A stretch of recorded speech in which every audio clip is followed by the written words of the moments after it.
से हम लोग टाइम पर रहेंगे, ठीक है। ये सोचिएगा कि एक दिन 6:30 हो गया तब 6:30 ही होगा। कल से हम लोग टाइम पर रहेंगे, ठीक है। और जो लोग एडमिशन नहीं लिए, आज तो मान लीजिए कि जो हर जगह क्लास बंदे हैं, इसी वजह से बच्चा लगता आज, फिर भी हमको तो लगा 5-7 वो आएगा, बहुत आएगा, ज़्यादा आ गया क्योंकि सब क्लास सोमवार खुल रहा है, अधिकतर क्लास। तो जो भी लोग इस बैच में एडमिशन नहीं लिए वो एडमिशन ले लीजिए। अब तो होली खत्म हो गया ना, पहले बहाना था सर घर जाएंगे ना होली के बाद, अब नहीं बहाना बचा हुआ। अब जल्दी से जिनको भी एडमिशन लेना है ले लीजिए, या तो फिर बैच छोड़ दीजिए, सीधी बात।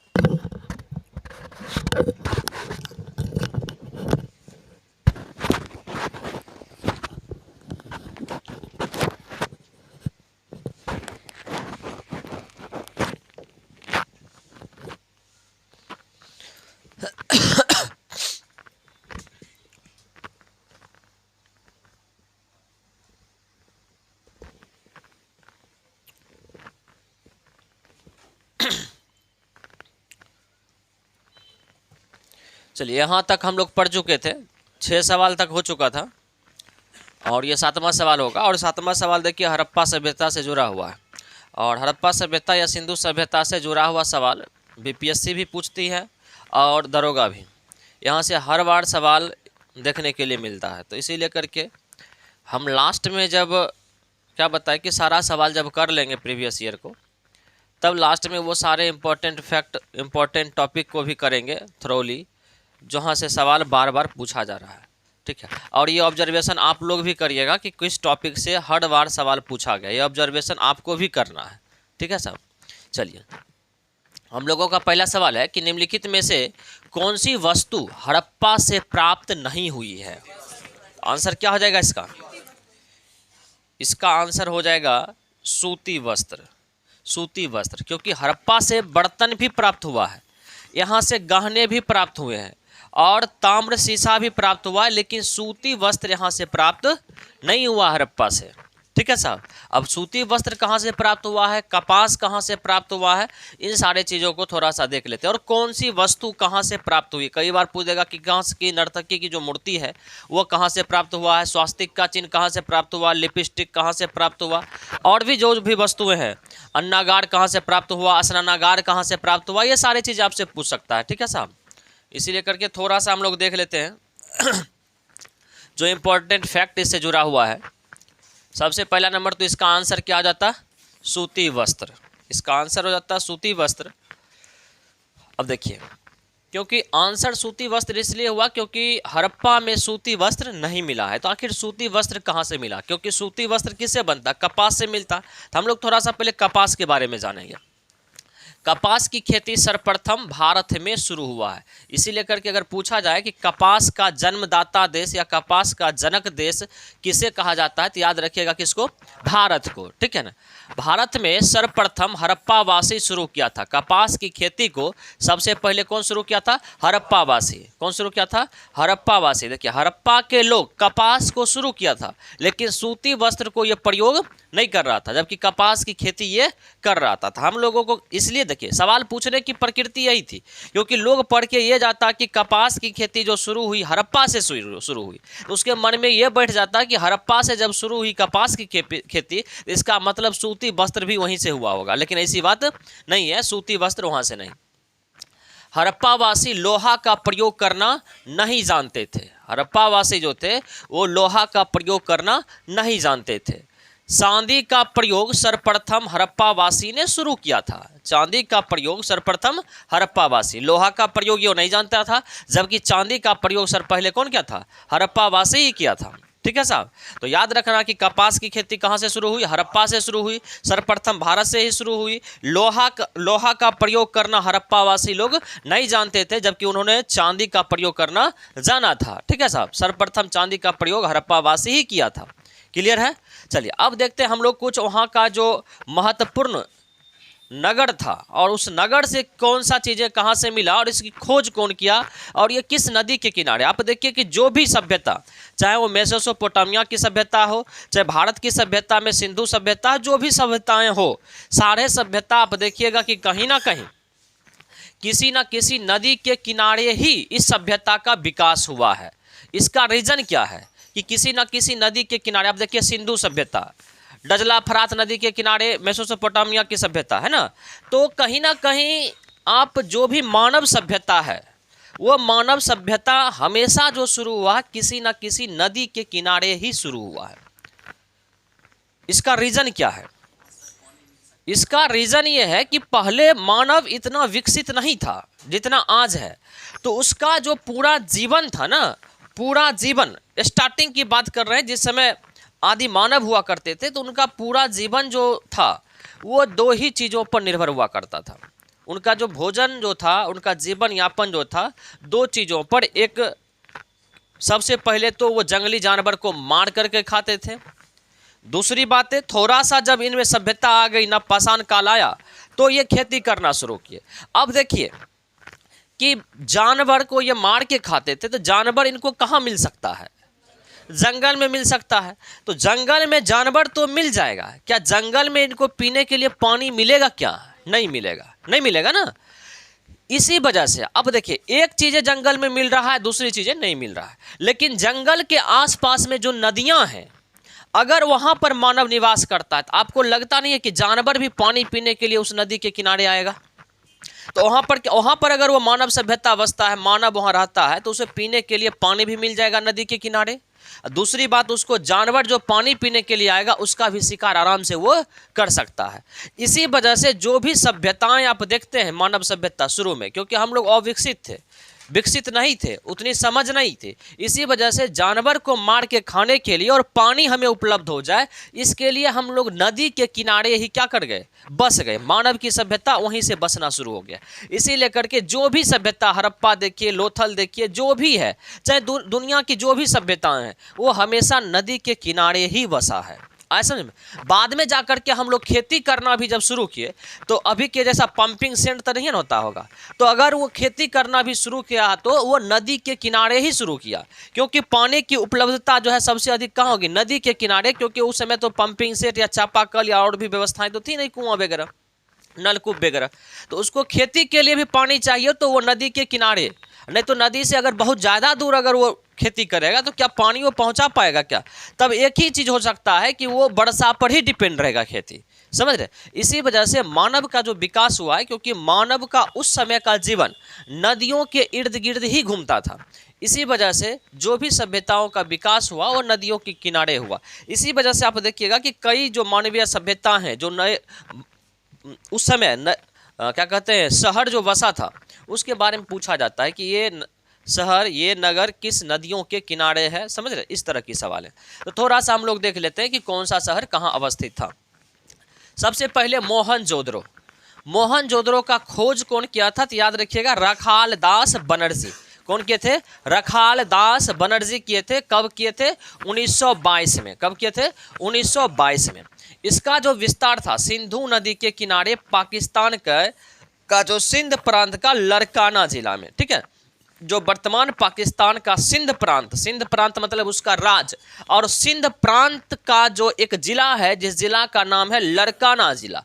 तो कई बार सवाल पूछ देता है कि जो सिंधु सभ्यता का प्राचीन शहर मोहनजोदड़ो वर्तमान में कहाँ पर अवस्थित है या कहाँ विस्तरित है? तो याद रखिएगा कि पाकिस्तान के सिंध प्रांत के लड़काना जिला में, ठीक है साहब। उसके बाद अगला है कि मोहनजोदड़ो से क्या क्या चीज़ें प्राप्त हुआ, याद रखिएगा। अच्छा, किस नदी के किनारे है, इसको भी ध्यान में रखना। सिंधु नदी के किनारे। किस नदी के किनारे? सिंधु नदी के किनारे। मोहनजोदड़ो से विशाल स्नानागार, सूती वस्त्र, नर्तकी की कांस की मूर्ति, अन्नागार और एक सिल पर 3 मुख वाले देवता, ये सारे प्राप्त हुआ है। इसके अलावा पशुपति की मूर्ति प्राप्त हुई है, जिस पर हाथी, घोड़ा, चीता और भैंसा, हाथी, घोड़ा, चीता और भैंसा। कई बार पूछ देता है कि मोहनजोदड़ो से जो पशुपति की मूर्ति प्राप्त हुई है उस पर किन जानवरों का प्रतीक है या चिन्ह है? तो हाथी, घोड़ा, चीता और भैंसा, ठीक है साहब, इन 4 जानवरों का प्रतीक है। क्लियर है? उसके बाद है मोहनजोदड़ो से गरुड़ के अंकन का मुद्रा प्राप्त हुआ है। मतलब मोहनजोदड़ो से एक मुद्रा प्राप्त हुआ है, सिक्का प्राप्त हुआ है, जिस पर गरुड़ का अंकन किया गया है, गरुड़ का फोटो है उस पर। ठीक है साहब। तो इस तरह से सवाल पूछ सकता है कि सिंधु सभ्यता का वह कौन सा स्थल है जहां से गरुड़ के अंकन वाले मुद्रा की प्राप्ति हुई है। तो याद रखना हम लोग को कौन सा, मोहनजोदड़ो। चलिए एक बार हम लोग रिकॉल कर लेते हैं मोहनजोदड़ो से क्या क्या मिला है। क्या मिला है, स्नानागार, उसके बाद सूती वस्त्र, उसके बाद नर्तकी की कांस की मूर्ति, उसके बाद अन्नागार, उसके बाद एक सिल पर 3 मुख वाले देवता, उसके बाद पशुपति की मूर्ति जिस पर किसका पुटुक है, हाथी, घोड़ा, चीता और भैंसा का, और इसके साथ साथ गरुड़ के अंकन वाले मुद्रा प्राप्त हुआ है। ठीक है साहब, इतना पॉइंट्स को हम लोग को ध्यान में रखना है। अब देखिए सवाल क्या पूछा था वहां पे कि सूती वस्त्र का, हाँ, हड़प्पा वासी किसका प्रयोग नहीं करते थे। तो आप देखिए सूती वस्त्र का प्रयोग नहीं करते थे, जबकि कपास वहीं से उत्पन्न हुआ। लेकिन आप देखिए कि सूती वस्त्र का प्रयोग कौन कर रहा है, मोहनजोदड़ो में हो रहा है। देख रहे साहब। चलिए सबसे पहले सूती वस्त्र का प्रयोग मोहनजोदड़ो से शुरू हुआ। सिंधु सभ्यता का सबसे बड़ा स्थल जो है कौन है, मोहनजोदड़ो है। और याद रखिएगा कि सिंधु सभ्यता का सबसे बड़ा उत्खनन में प्राप्त जो प्रतीक है या चिन्ह है या जो भी स्थल है उसमें सबसे बड़ा जो है स्नानागार है। ठीक है, स्नानागार है। क्या है, स्नानागार है। क्लियर है साहब। चलिए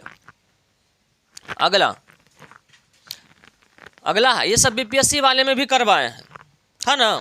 तो जो लोग कंटिन्यू होंगे बीपीएससी से लेकर दरोगा तक में, उनको रिकॉल होते होते आत्मसात हो जाएगा साहब। और जब तक आत्मसात नहीं होगा तब तक रिजल्ट लेना बड़ा मुश्किल है। चलिए अगला देखिएगा साहब, एक तो हो गया हम कौन सा पढ़े अभी, मोहनजोदड़ो। अब थोड़ा सा हम लोग देख लेते हैं कालीबंगन का। कालीबंगन से जूते हुए खेतों का साक्ष्य प्राप्त हुआ है। ये सवाल बीपीएससी में भी पूछा गया कई बार कि जूते हुए खेतों का साक्ष्य सिंधु सभ्यता के काल में किन स्थलों से प्राप्त हुआ है। तो क्या बोलेंगे हम लोग, कालीबंगन से। ठीक है, कालीबंगन का अर्थ होता है काली रंग की चूड़ियां। क्या होता है, काली रंग की चूड़ियां।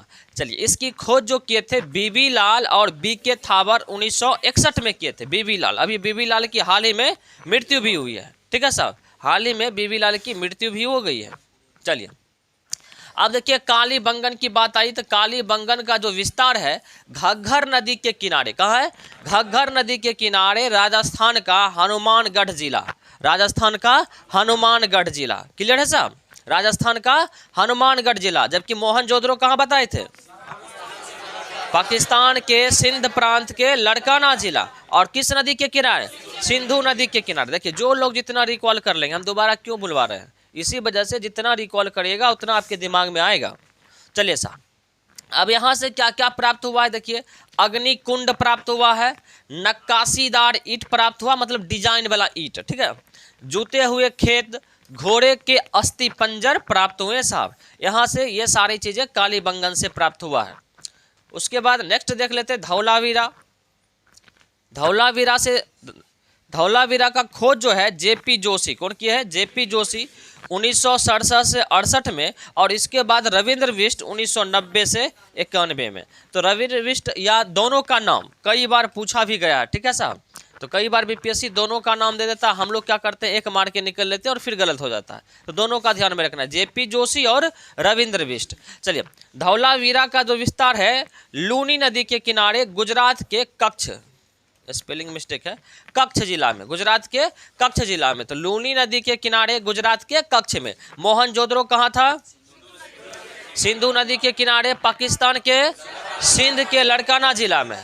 चलिए उसके बाद कालीबंगन कहाँ था, राजस्थान के, हाँ राजस्थान के हनुमानगढ़ जिला। किस नदी के किनारे, घग्घर नदी के किनारे। और धौलावीरा कहाँ पर है, गुजरात में। किस नदी के किनारे, लूनी नदी के किनारे। अब किस जिला में, कच्छ जिला में।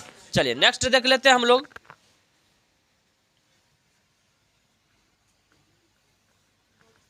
देखिए मेरा प्रयास रहेगा कि जहां से सवाल पूछा है वहां से सारे फैक्ट को उसके इर्द गिर्द, हो सकता है आज हड़प्पा का पूछा है तो कर मोहनजोदड़ो का पूछ दे, परसों लोथल का पूछ दे। तो मेरा प्रयास रहेगा कि वहां से सारे चीजों को हम लोग समेट लें।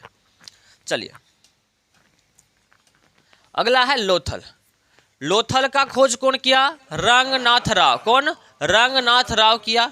इसका विस्तार है भोगवा नदी के किनारे गुजरात के अहमदाबाद जिला में। गुजरात के अहमदाबाद जिला में। देखिए आज़ादी के बाद कई बार सवाल आता है कि आज़ादी के बाद सबसे अधिक सिंधु घाटी सभ्यता के स्थलों में सबसे अधिक खुदाई कहाँ हुई है, तो क्या बोलेंगे हम लोग? गुजरात में हुआ है। गुजरात में पूछेगा कि भारत के किस राज्य में सबसे अधिक सिंधु घाटी सभ्यताओं के स्थलों की प्राप्ति हुई है, तो याद रखिएगा सबसे अधिक गुजरात से प्राप्त हुआ है। तो लोथल जो था भोगवा नदी के किनारे गुजरात के अहमदाबाद जिला में, जबकि धौलावीरा था गुजरात के कच्छ जिला में। अब किस नदी के किनारे? लूनी नदी के किनारे, और यह है भोगवा नदी के किनारे। ठीक है साहब, चलिए लोथल से प्राप्त चावल का साक्ष्य। लोथल से क्या प्राप्त हुआ है? लोथल से प्राप्त चावल का साक्ष्य। अग्निकुंड, अग्निकुंड आपको बताया था कालीबंगन में भी, दोनों जगह से। और मनके बनाने के कारखाने, मनके बनाने के कारखाने। और इसके साथ साथ लिपस्टिक का साक्ष्य मिला है। किसका साक्ष्य मिला है? लिपस्टिक का साक्ष्य मिला है। हाँ, तो उस समय क्या बोले? चान्होदरों से भी, चान्होदरों से। ऐसा नहीं है कि एक जगह मिलेगा दूसरा जगह नहीं मिल सकता। ठीक है, चान्होदरों से। ठीक है, इस बात को याद रखिएगा। और लोथल में याद रखिएगा कि एक पल्ला गेट भी चलता था। जो घर का होता था ना, घर का जो दरवाज़ा, वो एक पलिया होता था, एक पल्ला वाला। हम लोग क्या सोचते हैं? एक पल्ला वाला गेट लगा के सोचते हैं कि बड़ा मॉडर्न हो गए हैं, समझ रहे हैं? इससे पहले हम लोग मॉडर्न थे। अभी लिपस्टिक महिला लोग घस लगी, सोचे कि हम मॉडर्न हो गए, तो और सब पहले सिंधु सभ्यता वाली सब मॉडर्न थी। आया समझ में? चलिए अगला देखिएगा साहब। देखिए धीरे धीरे होता है क्या कि हम इतना विकसित कर जाते हैं, इतना विकास कर जाते हैं कि विकास करते करते करते करते पुरानी चीज़ों को भूलते जाते हैं। और एक समय ऐसा आता है, आप देख रहे हैं ना, अभी देख रहे हैं ना, कि पहले लोग धोती कुर्ता पहनता था, महिला लोग साड़ी वगैरह पहनती थी। अब देखिए महिला लोग जीन्स पहनना शुरू कर दी, टी शर्ट पहनना शुरू कर दी, और हम लोग फुल पैंट छोड़ दिए हैं। अब हम लोग भी जीन्स शर्ट पे आ गए। अब धीरे धीरे देखते हैं कपड़ा इतने होता है तो क्या होगा, हम लोग जो बड़ा वाला कपड़ा जो था ना भूल जाएंगे पहनना, कि इतना बड़ा फुल पैंट भी होता था, समझ रहे? धीरे धीरे शॉर्ट पर से आ जाएंगे, और झुलुर पैंट। और फिर धीरे धीरे क्या होगा कि शॉर्ट्स पे आ जाएंगे, और फिर शॉर्ट होते होते इतना शॉर्ट हो जाएंगे कि हमारे बदन से कपड़ा हट जाएगा। अब फिर हम लोग कपड़ा बनाना ही भूल जाएंगे। फिर चल जाएंगे हम किस सभ्यता में? आदि मानव वाले में। कपड़ा बनाना ही हम भूल जाएंगे। ऐसा नहीं बात है, इस तरह की बात है, क्योंकि हम धीरे धीरे टेक्नोलॉजी को भूलते हैं, और यही भूले हुए चीज़ फिर विकसित करते हैं, तो फिर लगता है कि वाह ये तो मॉडर्न जमाना आ गया। मॉडर्न नहीं है साहब, मॉडर्न हम लोग पहले हुआ करते थे।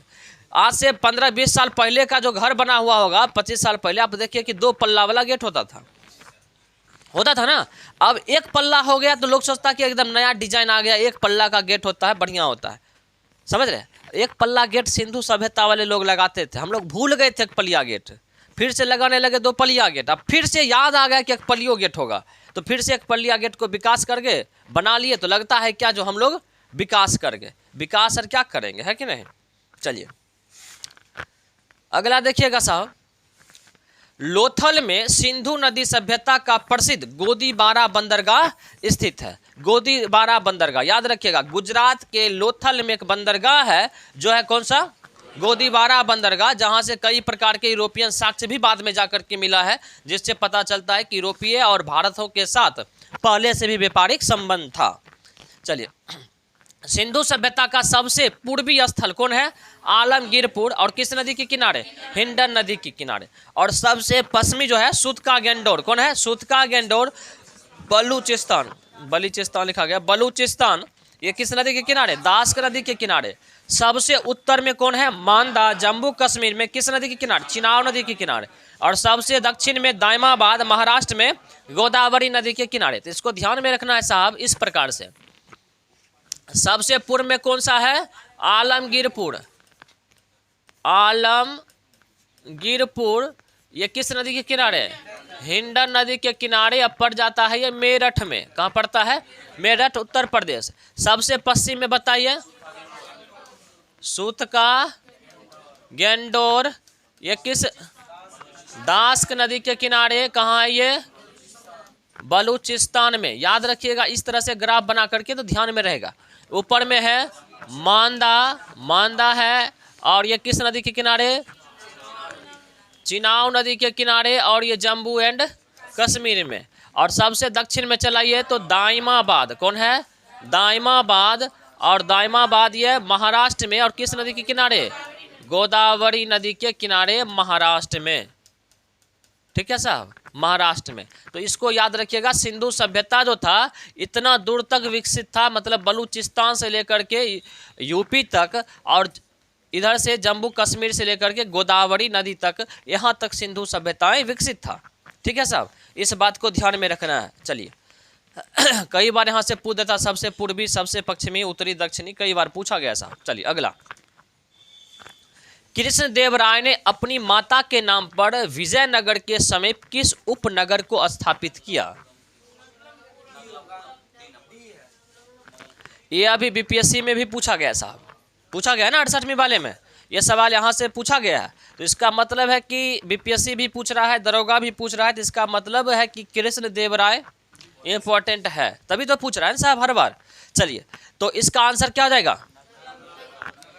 नगलपुरम। देखिए, इनका माता का नाम था नागल, इनके माता का नाम था नगल, और नागल के नाम पर स्थापित किया था नगलपुरम। तो कई बच्चा नगल देखा कि नाम उनके माँ का नाम नागल था, तो नगल ही मार करके आ गया, नहीं, नगलपुरम स्थापित किया था। ठीक है साहब। चलिए, अब यहाँ से जुड़ा हुआ कुछ फैक्ट्स है, उसको हम लोग देख लेते हैं। इसका आंसर हो जाता है नागलपुरम।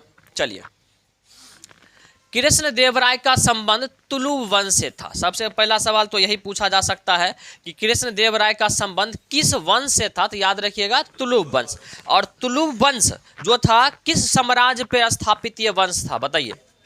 विजयनगर साम्राज्य। विजयनगर जो साम्राज्य था उसी पर स्थापित तुलुव, सुलुव, संगम, ये सारे वंश थे। ठीक है सर। चलिए, तुलुव वंश, तुलुव वंश जो था 1506 से लेकर के 1565 तक, और इसके जो संस्थापक थे वीर नरसिंह, कौन थे? वीर नरसिंह थे इनके संस्थापक। किस वंश के? तुलुव वंश के। तुलुव वंश के संस्थापक वीर नरसिंह थे। क्योंकि हम इसलिए इसकी चर्चा कर रहे हैं क्योंकि कृष्णदेव राय इसी वंश से संबंधित थे। चलिए, तुलुव वंश का सबसे प्रतापी राजा कृष्णदेव राय थे। कौन थे? कृष्णदेव राय थे। और बाबर अपनी जीवनी में भारत का सबसे शक्तिशाली शासक कृष्णदेव राय को ही बताया है, इस बात को भी ध्यान में रखिएगा। ठीक है, बाबर कौन? बाबर अपनी आत्मकथा में बताया कि जिस समय ये आया था, बाबर 1526 में पानीपत की लड़ाई तब आया था ना, तो उस समय जब आया था तो बताया था कि उस समय, जिस समय हम अपने साम्राज्य को स्थापित कर रहे थे, उस समय भारत में सबसे कोई शक्तिशाली शासक हुआ करता था तो वो कृष्णदेव राय हुआ करता था। इस तरह की बातें वो किए थे। चलिए, कृष्णदेव राय का जो जन्म हुआ है 1471 ईस्वी में हुआ था कृष्णदेव राय का जन्म। कृष्णदेव राय के माता का नाम नागल देवी तथा पिता का नाम तुलुव नरसा था। क्या नाम था? तुलुव नरसा था। क्योंकि माता का नाम पूछा है, जैसे पिता का नाम बहुत कम पूछता है, माता का नाम पूछा है तो ध्यान में रखिएगा पिता का भी नाम। इनके पिता का नाम तुलुव नरसा था, माता का नाम नागल देवी था, इसी वजह से ये नागलपुरम शहर को स्थापित किया था। ठीक है साहब। चलिए, कृष्णदेव राय का जो शासन काल रहा 1509 से लेकर के 1529 तक रहा। 1509 से 1529 तक, बाबर का 1530 तक रहा था।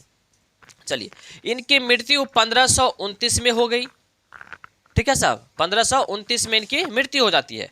कृष्णदेव राय के दरबार में 8 कवि थे, जैसे अष्टदिग्गज के रूप में जाना जाता था। जबकि अष्ट प्रधान बोलेगा किसके दरबार में? तो शिवाजी के दरबार में। ये मंत्री परिषद को अष्ट प्रधान कहा जाता था शिवाजी के दरबार में। शिवाजी के दरबार में 8 मंत्री हुआ करते थे जो डिसीजन लिया करते थे किसी भी तरह के राज व्यवस्था का, उसे अष्ट प्रधान कहा जाता था। जबकि ये 8 कवि कृष्णदेव राय के दरबार में रहते थे, जैसे अष्ट दिग्गज कहा जाता था।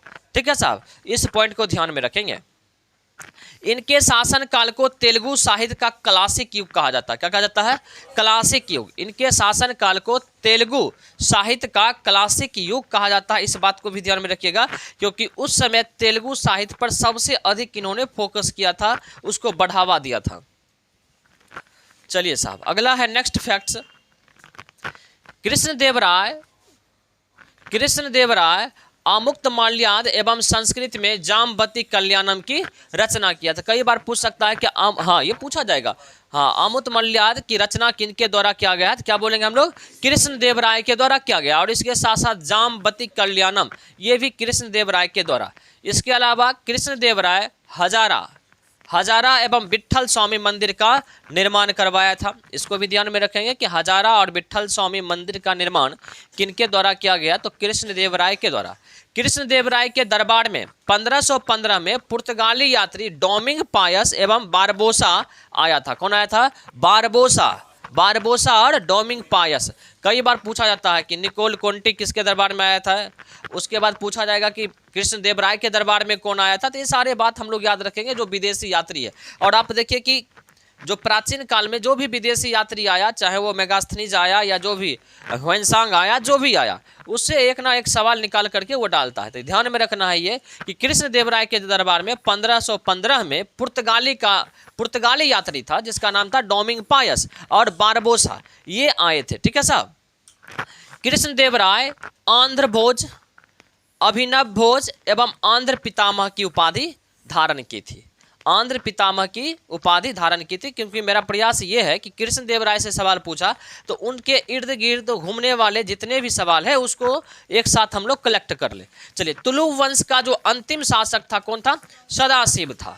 तुलु वंश का अंतिम शासक सदाशिव था। राक्षसी तंगरी यानी तालीकोटा का युद्ध 23 जनवरी 1565 को हुई, जिससे विजयनगर का क्या हो गया, पतन हो गया साहब। तालीकोटा युद्ध में विजयनगर का नेतृत्व कौन कर रहा था, राम राय कर रहा था। कौन कर रहा था, राम राय कर रहा था। और विजयनगर की मुद्रा जो थी क्या थी, पैगोडा थी। देखिए इसकी चर्चा हम लोग इसलिए कि तालीकोटा का युद्ध का, क्योंकि विजयनगर साम्राज्य पर ही तुलु वंश स्थापित हुआ था। इसी साम्राज्य पर तुलु वंश स्थापित हुआ था। तो फिर तुलु वंश जब स्थापित हुआ, इसके बाद एक और वंश आया था। कौन सा वंश था, अरियाड़ वंश, और वो फिर समाप्त हो गया। और इसके बाद ये तालीकोटा के युद्ध के बाद मैसूर वगैरह फिर जा करके बन गया था। ठीक है साहब। मैसूर वगैरह जो पढ़ाए थे हम लोग, हैदर अली के बारे में पढ़ाए थे ना उस दिन, तो वो सारे इसी से, विजयनगर साम्राज्य टूट करके ही निकला था, शायद उसके बारे में बताए भी थे। चलिए साहब, अगला देखिएगा साहब, नेक्स्ट सवाल। बौद्ध धर्म में उपदेश देने हेतु किस भाषा का उपयोग किया जाता था? क्या हो जाएगा साहब आंसर इसका, क्या हो जाएगा, पाली। इसका आंसर हो जाएगा पाली। इसका आंसर हो जाएगा पाली। और जबकि पूछा जाएगा कि जैन धर्म में किस भाषा का प्रयोग होता था, तो क्या बोलेंगे हम लोग, प्राकृत, या इसी को बोलते थे अर्धमागधी। ठीक है साहब, अर्धमागधी। ठीक है ना। चलिए अगला,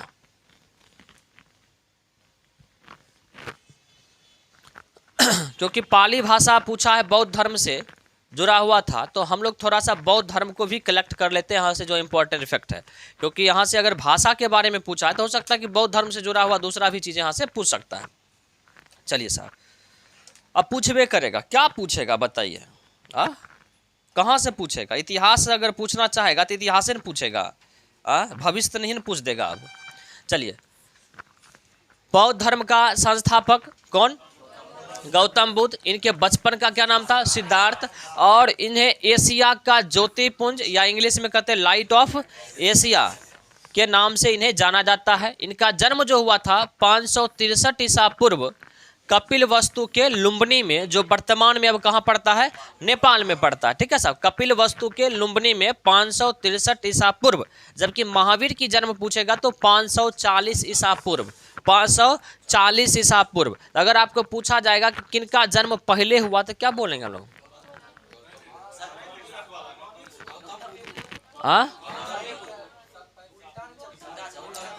गौतम बुद्ध का जन्म पहले हुआ 563, फिर आएगा 562, 561, 560, ऐसे करके तब आएगा 40 पर। ठीक है साहब, तो पहले किनका हो गया, गौतम बुद्ध को।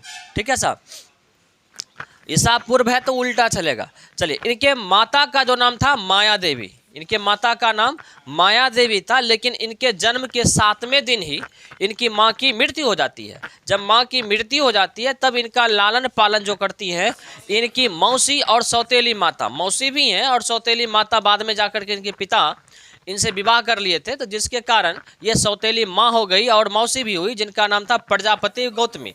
और इनका लालन पालन यही किए थे, क्योंकि केवल 7 दिन के ही थे गौतम बुद्ध। तो इनके माँ की माया, क्या नाम था इनका, माया देवी की क्या हो गई थी, मृत्यु हो गई थी। आ रहा समझ बात है। चलिए, इनका विवाह 16 वर्ष की आयु में यशोधरा से हो जाता है, 16 वर्ष की आयु में, ठीक है, क्योंकि उसमें बाल विवाह था। सन्नी आप मुस्कुरा कह रहे हैं, इसलिए कि अभी वो बाल विवाह रहता ठीक रहता, यही सोच रहे हैं ना आप।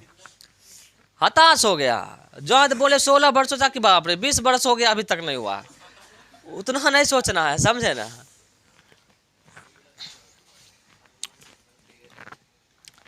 सही बात है,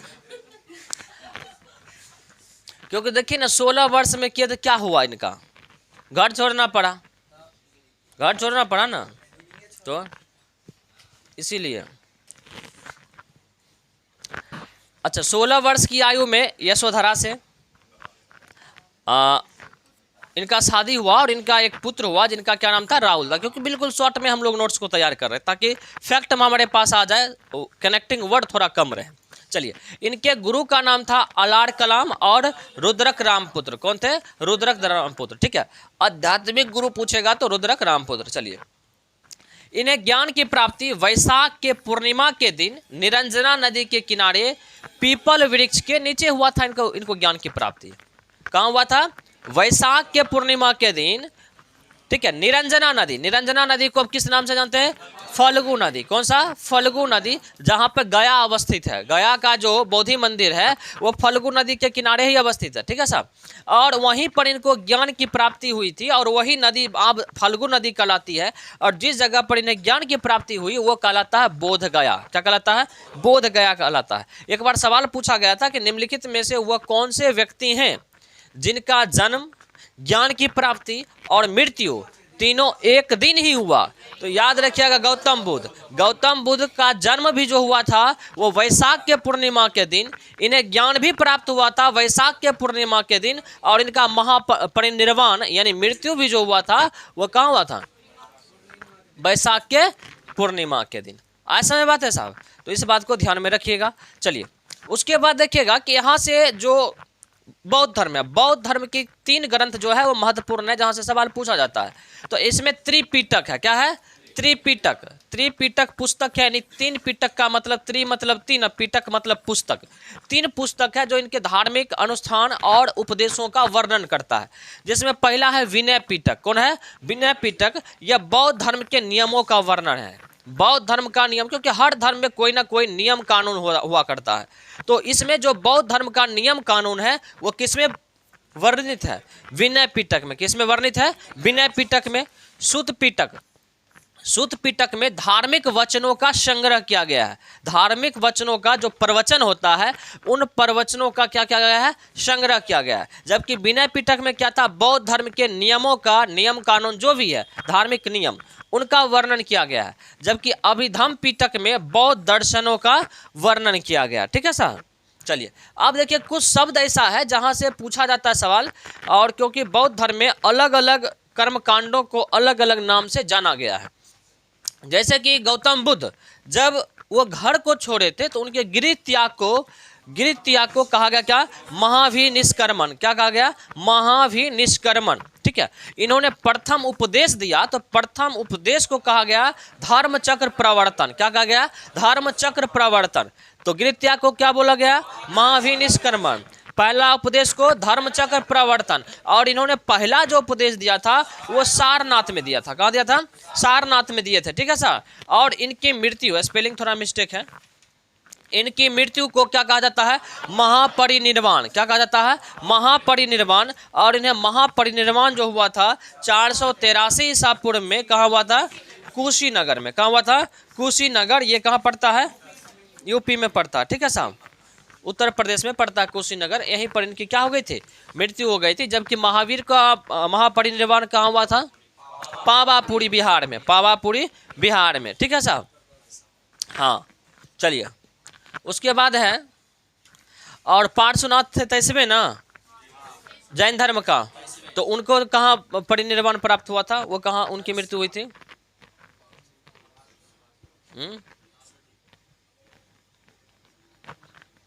संवेद शिखर, पारसनाथ की जो पहाड़ी है ना, पारसनाथ की पहाड़ी का एक चोटी है जिसका नाम है संवेद शिखर, वहाँ भी उनका परिनिर्वाण भी वहीं हुआ है, ठीक है।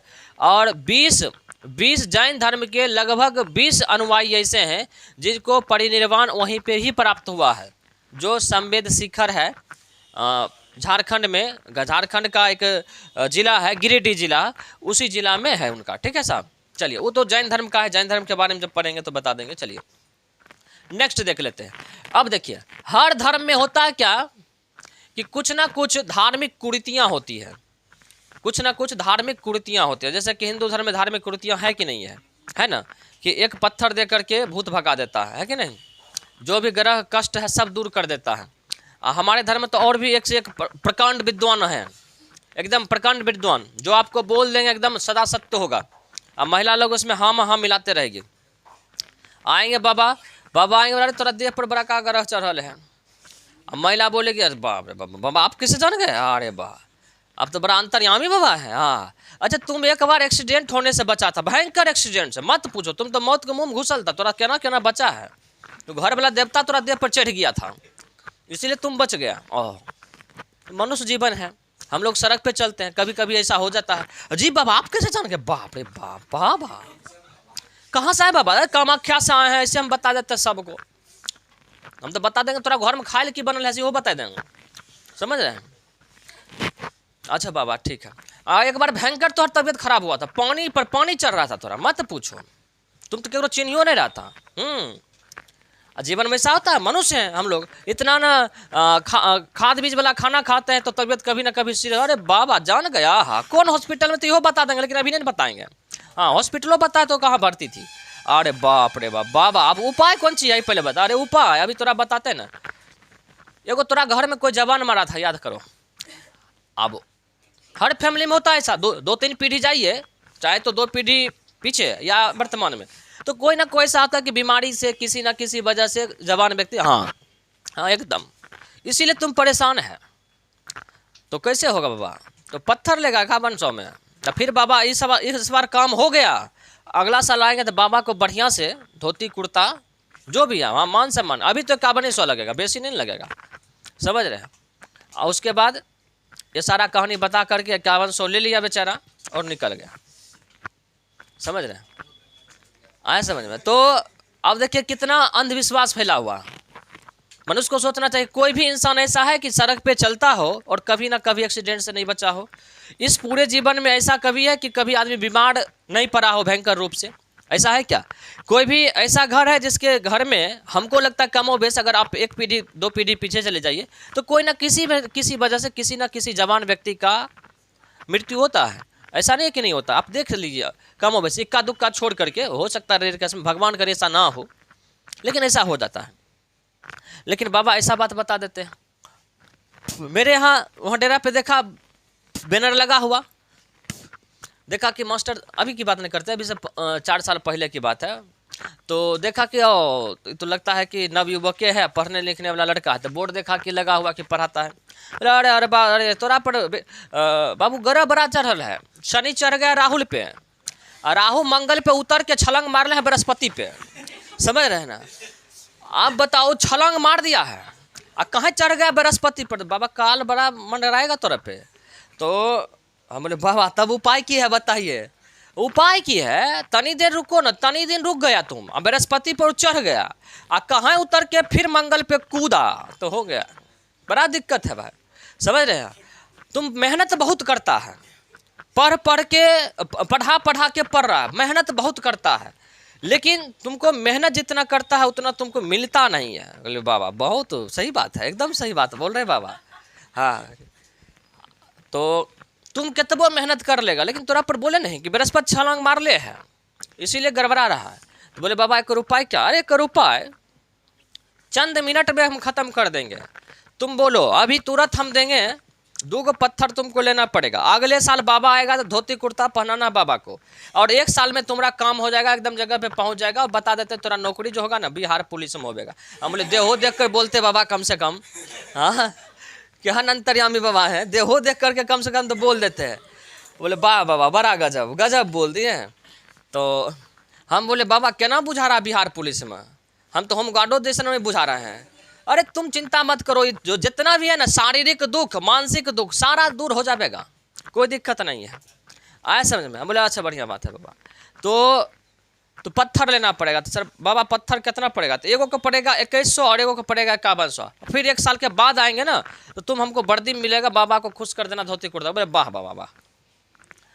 तो हम बोले कि बाबा हमरा तो बृहस्पति पर छलांग मार ले, तोरा शनि मंगल बृहस्पति सब पर छलांग मार ले हैं। ऐसा करिए पहले आप 2-4 गो पत्थर गला में लटका लीजिए। अरे तुम ऐसे बोला? हाँ तो हम तो कम से कम घर में 2 गो बच्चा को पढ़ा के मेहनत करके तब खा रहे हैं, और तोरा देह पर कौन गरल चला के घरे घर भीख मांग रहा है?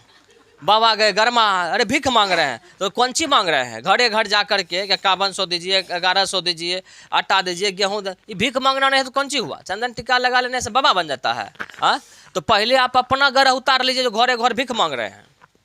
वहाँ गरमा गया, निकल गया वहाँ से, काहे मोहल्ला में रुकबो करेगा, सीधा बाहर। गलत बोले उसको क्या? हम तो 2 गो बच्चा को पढ़ा कम से कम पढ़ रहे हैं, क्या कहते खा रहे हैं, लेकिन आप पर कौन ग्रह चढ़ गया है कि घरे घर भीख मांग रहे हैं, लोगों को ठग रहे हैं? तो क्या करिएगा? चाहिए तो सामाजिक कुरीतियाँ होती है। तो उसी तरह से जब गौतम बुद्ध मरे तो गौतम बुद्ध के मरने के बाद, मृत्यु के बाद, जो बौद्ध धर्म में जो कुरीतियाँ थी, जो वहाँ पर कर्मकांड था, इसको दूर करने के लिए 4 बैठक हुआ, जिसको बोला जाता है बौद्ध संगीति। क्या बोला जाता है? सीधा समझना, संगीति का मतलब बैठक। क्या समझना? संगीति का मतलब बैठक। 4 बैठक हुआ उनकी मृत्यु के बाद। आप देखिए इनकी मृत्यु 483 में हुआ और 483 में ही पहली बैठक हो गई, पहली संगीति। प्रथम संगीति 483 ईसा पूर्व हुआ। कहाँ पे हुआ? तो राजगिरी में हुआ।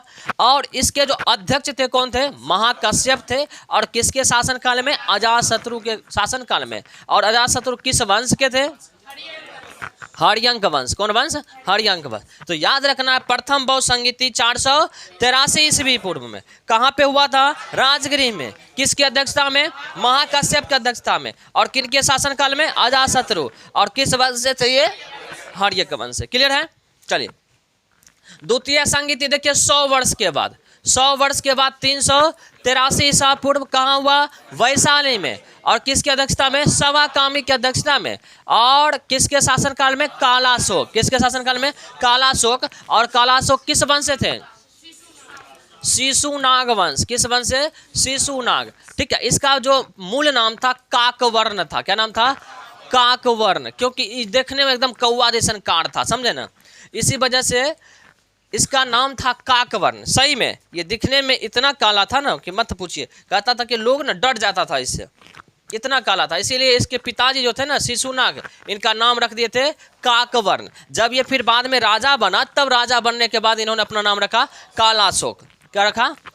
कालाशोक। हाँ, नाम नहीं चेंज करेगा तो कालाशोक। और नामों चेंज किया तो बढ़िया नहीं रखा है ना, आप कहना चाह रहे हैं। चलिए कोई बात नहीं, काम बढ़िया क्या होगा। चलिए अगला देखिएगा, तृतीय बौद्ध संगीति 255 ईसा पूर्व कहाँ हुआ? पाटलिपुत्र में। और किसकी अध्यक्षता में? मोगलीपुत्र की अध्यक्षता में। और किसके शासनकाल में? अशोक के शासनकाल में। और अशोक किस वंश से?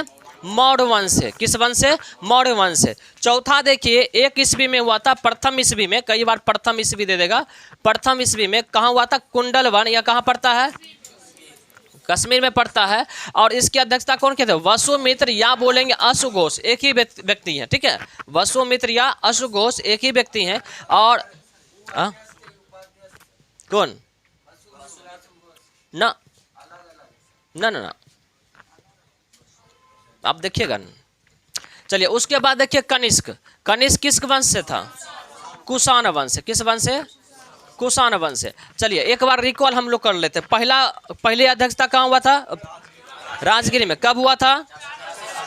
किसकी अध्यक्षता में हुआ था? महाकश्यप। किसके शासनकाल में? अजातशत्रु के। दूसरा बताइए कब हुआ? कहाँ पे हुआ? वैशाली में। किसकी अध्यक्षता में? सवाकामी की अध्यक्षता में। और किसके शासनकाल में? कालाशोक। तृतीय बताइए कब हुआ? 255 में। कहाँ हुआ? पाटलिपुत्र में। किसके अध्यक्षता में? मोगलीपुत्र की अध्यक्षता में।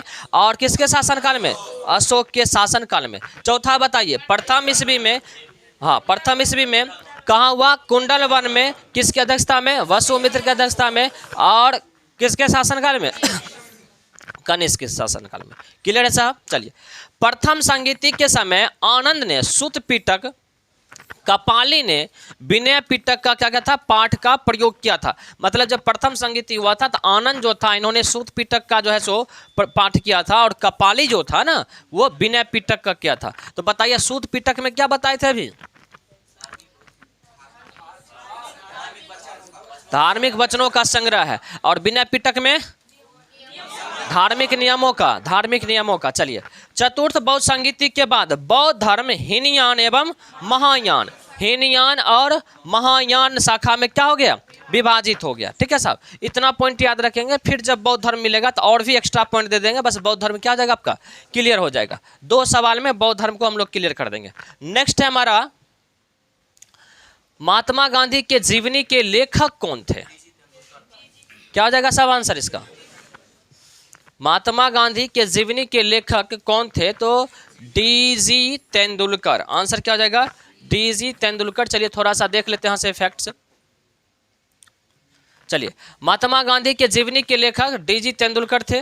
दीनानाथ गोपाल तेंदुलकर भारतीय लेखक एवं वृत्ति चित्र निर्माता थे। इन्होंने गांधी जी के जीवनी को लिखा था। दीनानाथ गोपाल तेंदुलकर, जिनको शॉर्ट में बोलते हैं डीजी तेंदुलकर। इन्होंने महात्मा लाइफ ऑफ मोहनदास करमचंद गांधी पुस्तक की रचना की है। ठीक है, इनकी जो किताबें थी वो क्या नाम था? महात्मा लाइफ ऑफ मोहनदास करमचंद गांधी। ठीक है, यह पुस्तक अंग्रेजी भाषा में 8 खंडों में लिखी गई है। यह जो है सो पुस्तक अंग्रेजी भाषा में लिखी गई है, और टोटल कितने खंडों में? 8 पार्ट में लिखी गई है। यह पुस्तक जो प्रकाशित हुई थी 1951 में प्रकाशित हुई थी। ठीक है साहब, उसके बाद है faith is the battle, Khan Abdul Gaffar Khan की जीवनी है। Faith is the battle Khan, क्या था? Faith is the battle. ये जो है ना खान अब्दुल गफ्फार खान की पुस्तक है। किताब का नाम है फेज इज द बैटल। ठीक है साहब, ये 1967 में प्रकाशित हुई है। डीजी तेंदुलकर ने चंपारण में गांधी जी और सोवियत संस्कृति पर भी क्या लिखी है? पुस्तक लिखी है साहब। तो ये जुड़ा हुआ था डीजी तेंदुलकर से। इन्होंने कौन कौन सी किताबें लिखी हैं उनसे जुड़ा हुआ था। ठीक है साहब, चलिए नेक्स्ट देख लेते हैं हम लोग।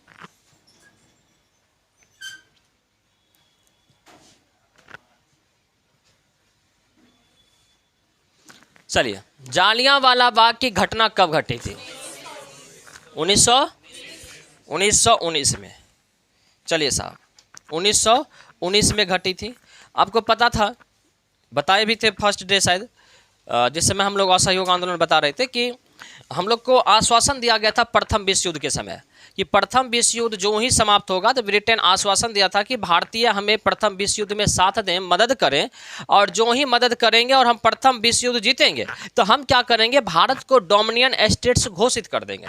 ऐसा में ये बातें हो गई थी। गांधी जी जैसे लोग भारतीय युवाओं को प्रोत्साहित कर रहे थे कि आप अंग्रेजी सेना में शामिल होकर के अंग्रेजों को क्या करिए? मदद करिए, ब्रिटेन को मदद करिए।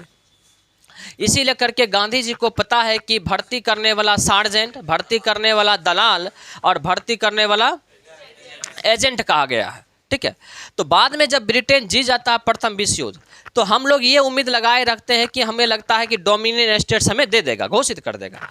लेकिन डोमिनियन स्टेट्स घोषित करने के बदले वो क्या किया कि कुछ भी नहीं किया, और जहाँ तक कि भारत शासन अधिनियम 1919 ला दिया। जब 1919 ला दिया तो हम लोग सोचे कि डोमिनियन स्टेट्स की बात थी, भारत शासन अधिनियम 1919 कहाँ से आ गया? तो हम भारतीय जो थे ना, ये विरोध करना शुरू कर दिए, उसको याद दिलवाना शुरू कर दिए कि आप क्या बोले थे। लेकिन इस याद के बदले वो सोचा कि अगर जो बातें हम बोले थे अगर नहीं करते तो ये लोग फिर आंदोलन करेंगे, विद्रोह करेंगे, चंपारण जैसे 17 में जो चंपारण हुआ था। तो इसी वजह से हम एक ऐसा कानून ले आते हैं जिस कानून से क्या करेंगे, इसको हम दमन कर सकें। इसीलिए इन्होंने ले आया एक क्या कहते हैं, रॉलेक्ट एक्ट ले आया। रॉलेक्ट एक्ट एक ऐसा कानून था जिसके तहत क्योंकि आपको पता है कि पहले भी गुलाम भारत जब था उस समय भी सबसे बड़ा अपीलीय न्यायालय वो जो हुआ करता था सुप्रीम कोर्ट हुआ करता था। अभी भी भारतीय संविधान में सबसे बड़ा जो अपीलीय न्यायालय है वो सुप्रीम कोर्ट हुआ करता है। अपीलीय न्यायालय का मतलब कोई भी भारत का उच्च न्यायालय हो या अधीनस्थ न्यायालय हो, कोई अगर आपको सजा दिया है तो आप अंतिम रूप से सुप्रीम कोर्ट में जा सकते हैं, और सुप्रीम कोर्ट का अगर फैसला आ गया तो फिर आप कहीं भी अपील नहीं कर सकते, उसके निर्णय को बदला नहीं जा सकता है। तो इस तरह का पहले भी था, लेकिन ये सोचा कि अपीलीय न्यायालय में जाएगा तो ऐसा मामला तो रहेगा नहीं, सुप्रीम कोर्ट क्या करेगा, इसको छोड़ देगा, जिसके कारण इन्होंने एक अलग से रॉलेट एक्ट के तहत एक अलग से कोर्ट बनाया, और उस कोर्ट में किए गए निर्णय को आप सुप्रीम कोर्ट में अपील नहीं कर सकते हैं। जबकि कानून क्या था, कानून ये था कि कोई भी अधीनस्थ न्यायालय या कोई भी उच्च न्यायालय अगर आपको सजा देता है तो आप सुप्रीम कोर्ट में अपील जा करके कर सकते हैं कि हम बेगुनाह हैं, हमें फंसाया गया, या जो भी निर्णय लिया गया सुप्रीम हाई कोर्ट के द्वारा ये लीगल नहीं है, आप अपील कर सकते हैं। लेकिन एक ऐसा कोर्ट बना दिया गया कि जिसके निर्णय को लेकर के ना आप सुप्रीम कोर्ट में अपील कर ही नहीं सकते, मतलब वो निर्णय दे दिया तो निर्णय दे दिया। इसके अलावा उस कोर्ट में जब ट्रायल चलेगा तो ना आप दलील रख सकते हैं, ना आप वकील रख सकते हैं, समझ रहे हैं, और ना ही आप अपील कर सकते। अपील तो बता ही दिए, सुप्रीम कोर्ट में जा नहीं सकते, ना आप दलील रख सकते। दलील मतलब क्या हुआ, आप सबूत नहीं रख सकते, अपना बात नहीं रख सकते। मान लीजिए कि आप यहाँ पर 6 से 7 साढ़े 7 पढ़ रहे हैं, कहीं बगल में चोरी हो गया और आप पर इल्ज़ाम लगा दिया जाएगा, तो आप प्रूव करिएगा ना कि पूरे क्लास में लड़का था, आप जा करके पूछिए 6 से 7 में आपका चोरी हुआ है, तो 6 से 7 में हम क्लास में थे, या टीचर से जा करके पूछिए। लेकिन ये बोल सकते हैं, लेकिन वहाँ पर ये भी दलील रखने का कोई भी व्यवस्था नहीं था उस कोर्ट में, जिसके कारण इसे कहा गया बिना दलील, बिना वकील, बिना अपील का कानून, और भारतीय लोग इसे काला कानून कहा। तो इस पर होता क्या था इस कानून के तहत, रॉलेट एक्ट के तहत, जिस पर भी सस्पिशन तक होता था कि आंदोलन कर सकता है ब्रिटिश सरकार के खिलाफ, उसको सीधा उठा करके जेल में बंद कर दिया जाता था। अब देखिए, अब यहाँ से उतर रहे हैं आप सीढ़ी से, और बगल वाला दुकानदार जो है वो आपको इस वजह से उठा करके बंद करवा दिया कि हो सकता था कि आप सीढ़ी से उतरते और हमको लग रहा था कि आप मेरे दुकान में चोरी कर लेते। ये कोई मतलब हुआ, बताइए? ये कोई भी मतलब हुआ कि आप सीढ़ी से उतर रहे थे, हमको लग रहा था कि आप मेरे दुकान में चोरी कर लेते, इसी लेकर के आपको जेल में बंद कर दिए। बस यही कहानी था कि ब्रिटिश सरकार को जो ही लगता था कि ये नेता आंदोलन कर सकता है या किसी राष्ट्रवादी भावनाओं को फैला सकता है, तो उसको पहले ही उठा करके जेल में बंद कर दिया जाता था। और इसी तरह की कमोवेश घटनाएं हो गई पंजाब में। पंजाब में 2 व्यक्ति थे जिसका नाम था सैफुद्दीन किचलू और डॉक्टर सत्यपाल। 2 व्यक्ति जब ये रॉलेट एक्ट लाया गया तो इसका विरोध कर रहे थे, ठीक है साहब।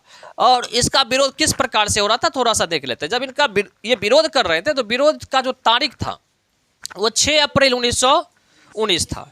6 अप्रैल सत्यपाल और सैफुद्दीन किचलू 6 अप्रैल को रॉलेट एक्ट का क्या कर रहे थे, विरोध कर रहे थे। जब ये विरोध कर रहे थे तो 3 दिन के बाद 6 तारीख को ये विरोध किए और 9 तारीख को क्या कर लिया गया, इनको गिरफ्तार कर लिया गया। 9 अप्रैल 1919 को इन्हें क्या कर लिया गया, गिरफ्तार कर लिया गया। और स्वाभाविक बात है कि वो स्थानीय नेता पंजाब के थे, लोगों के बीच उनका जुड़ाव था, जिसके कारण जब ये गिरफ्तार हुए तो लोग इनके खिलाफ सड़क पे आ गए। जब सड़क पे आ गए तो 10 अप्रैल 1919 को सड़क पर उनके समर्थक उतर आए। देखिए 6 अप्रैल को आंदोलन करते हैं, 9 अप्रैल को गिरफ्तार होते हैं, 10 तारीख को उनके समर्थन में लोग सड़क पे आ जाते हैं। और पहली बार 10 तारीख को ही गोली चलाया गया था, 10 को ही गोली चलाया गया था, ठीक है साहब, इनके समर्थकों पे। उसमें भी 5-6 लोग मरे थे, ठीक है साहब। उसके बाद देखिए 13 अप्रैल 1919 को जालियांवाला बाग हत्याकांड हो जाता है, क्योंकि जब 10 तारीख को गोली चला तो फिर ये लोग सोचे कि चलो एक सभा करके सारे लोग में इस मुद्दे पर हम लोग बात कर लेते हैं। और क्योंकि उस दिन वैशाख का पूर्णिमा था और सिख धर्म में ये वैशाख का जो पूर्णिमा होता है एक तरह से त्यौहार के रूप में मनाया जाता है, तो ये सोचा कि अमृतसर का जो ये क्या कहते हैं जालियांवाला बाग है, तो उसमें एक धार्मिक त्यौहार का भी आयोजन हो जाता। उसमें क्योंकि लोग समूह में जुटते थे, हम लोग अपने विचार को भी रख सकते थे। इस तरह की बातें थी, जिसके कारण आप देखिए कि जब वहाँ पर सभा हुई तो ये पता चल गया क्या कहते हैं जनरल डायर को। अब डायर को पता चल गया, डायर को बताया कौन, तो डायर को एक व्यक्ति था हंसराज कहता ना, जब अपनों ने दिया धोखा तो गैरों से शिकायत किया। बता हंसराज जा करके बता दिया उसको कि ऐसे चल रहा है ब्रिटिश सरकार के खिलाफ। और फिर जा करके जनरल डायर आया और यहाँ पर गोली चलाने का आदेश दे दिया। और कहा जाता है कि यहाँ पर जो भी थे, क्योंकि एक मेला ही था तो वहाँ पर बच्चा बूढ़ा जवान सब भाग ले रहा था, और ये बातें पुख्ता सबूत है कि वहाँ पर किसी भी प्रकार के किसी भी प्रकार के ब्रिटिश सरकार के खिलाफ षड्यंत्र की कोई भी योजना नहीं थी। क्योंकि अगर षड्यंत्र की योजना होती तो वहाँ पर बच्चे क्यों आते, सीधी बात है। 4-4, 5-5, 7-7 साल का बच्चा क्यों वहाँ पे आते उस सभा में, क्यों आता बताइए? कोई भी राजनीतिक पॉलिटिक्स होता है क्या 7 साल का बच्चा हो जाता है क्या? नहीं जाता। बूढ़े आ सकते हैं लेकिन बच्चे नहीं आते। महिलाएं थी, बूढ़े थे, बच्चे थे, सारे लोग थे उसमें। और कहा जाता है कि इसमें गोली जब चलाया गया तो तब तक गोली चलाया गया जब तक उसकी गोली खत्म ना हो, ठीक है। और सबसे बड़ी बात, ये आया था तोप लेकर के लेकिन एक्चुअली था कि जो पार्क था ना उसका गेट छोटा था, तोप अंदर प्रवेश कर ही नहीं पाया था, समझ जाइए। और जब इन्होंने गोली चलवा दिया ना तो इस पर जब मुकदमा, जब इसको भेजा गया वहाँ ब्रिटेन, तो गोली चलाने के बावजूद भी डायर का कहना था कि हम चाहते तो बिना एक गोली चलाए भी ना सारे भीड़ को हटा देते, बिना एक गोली चलाए। लेकिन अगर एक बार हम भीड़ को हटा देते बिना गोली चलाए हुए तो भीड़ क्या होता कि मेरे जाने के बाद पुनः आ जाता, फिर हम हटा देते, फिर पुनः आ जाता, जिससे क्या होता कि मेरा मजाक बन जाता। और हम नहीं चाह रहे थे कि मेरा मजाक बने, समझ रहे। इसी वजह से मैंने गोली चलाने का आदेश दिया। दूसरा बात उन्होंने बोला कि मैं चाहता तो सैकड़ों लोगों, घायल लोगों का जान बचा सकता था, सैकड़ों घायल लोगों का जान बचा सकता था, लेकिन वो मेरा कर्तव्य नहीं था, वो मेरा कर्तव्य नहीं था। इस तरह का बात बोला कौन? डायर बोला, ठीक है साहब। चलिए, इस घटना के कारण देखिए गांधी जी ये केसर या हिंद की उपाधि त्याग दी, रविन्द्रनाथ टैगोर नाइटहुड की उपाधि त्याग दी, शंकर नायर ने वायसराय की कार्यकारिणी परिषद से क्या कर दिए? त्याग पत्र दे दिए, क्योंकि ये केसर या हिंद ये अंग्रेज ही दिया था गांधी जी को पुरस्कार, रविन्द्रनाथ टैगोर को नाइटहुड की उपाधि दिया था, शंकर नायर वायसराय की कार्यकारिणी परिषद के ये सदस्य थे, ये सारे त्याग कर दिए। जमुना लाल बजाज को राय बहादुर की उपाधि दी गई थी, ये भी त्याग दिए, ठीक है साहब। अब इसकी जांच के लिए बनता है जालियांवाला बाग कांड के जांच के लिए हंटर आयोग। 19 अक्टूबर 1919 का गठन किया गया हंटर आयोग का। चलिए थोड़ा सा देख लेते हैं। उसके बाद हंटर आयोग में 3 भारतीय सदस्य थे। कई बार पूछा जाता है कि हंटर आयोग में निम्नलिखित में से कौन कौन भारतीय सदस्य शामिल थे, तो 3 भारतीय सदस्य थे हंटर आयोग में। एक थे चिमन लाल सीतलवाड़ा, साहबजादा सुल्तान और अहमद जगत नारायण, ठीक है ना, ये होता साहबजादा सुल्तान अहमद यहाँ तक और जगत नारायण, ठीक है साहब, ये होता, थोड़ा सा मिस्टेक है। जालियांवाला बाग हत्याकांड में हंसराज ने डायर को क्या किया था? मदद किया था। कांग्रेस इसकी जांच के लिए मदन मोहन मालवीय, नेहरू एवं गांधी सहित 3 सदस्यीय जांच समिति बनाई थी। इस कमेटी को तहकीकात कमेटी कहा गया। याद रखिएगा कि तहकीकात कमेटी निम्नलिखित में से किस घटनाओं की जांच के लिए बनाया गया था? तो याद रखिएगा जालियांवाला बाग की जांच के लिए, क्योंकि वो तो बनाया जो गया था, ये तो ब्रिटेन के द्वारा हंटर आयोग बनाया गया था, लेकिन भारतीयों को लग रहा था कि ये जो जांच करेगा ना तो पक्षपात करेगा, कभी भी निष्पक्ष नहीं करेगा। इसी वजह से इन्होंने एक अपनी जांच कमेटी बनाई जिसका नेतृत्व किनका था? तो मदन मोहन मालवीय का। और इसमें शामिल 2 व्यक्ति और थे, नेहरू और गांधी, तो 3 सदस्यीय था। और इस समिति का नाम दिया गया तहकीकात कमेटी। आ रहा समझ में बात है? चलिए, इस घटना के समय वायसराय जो थे कौन थे?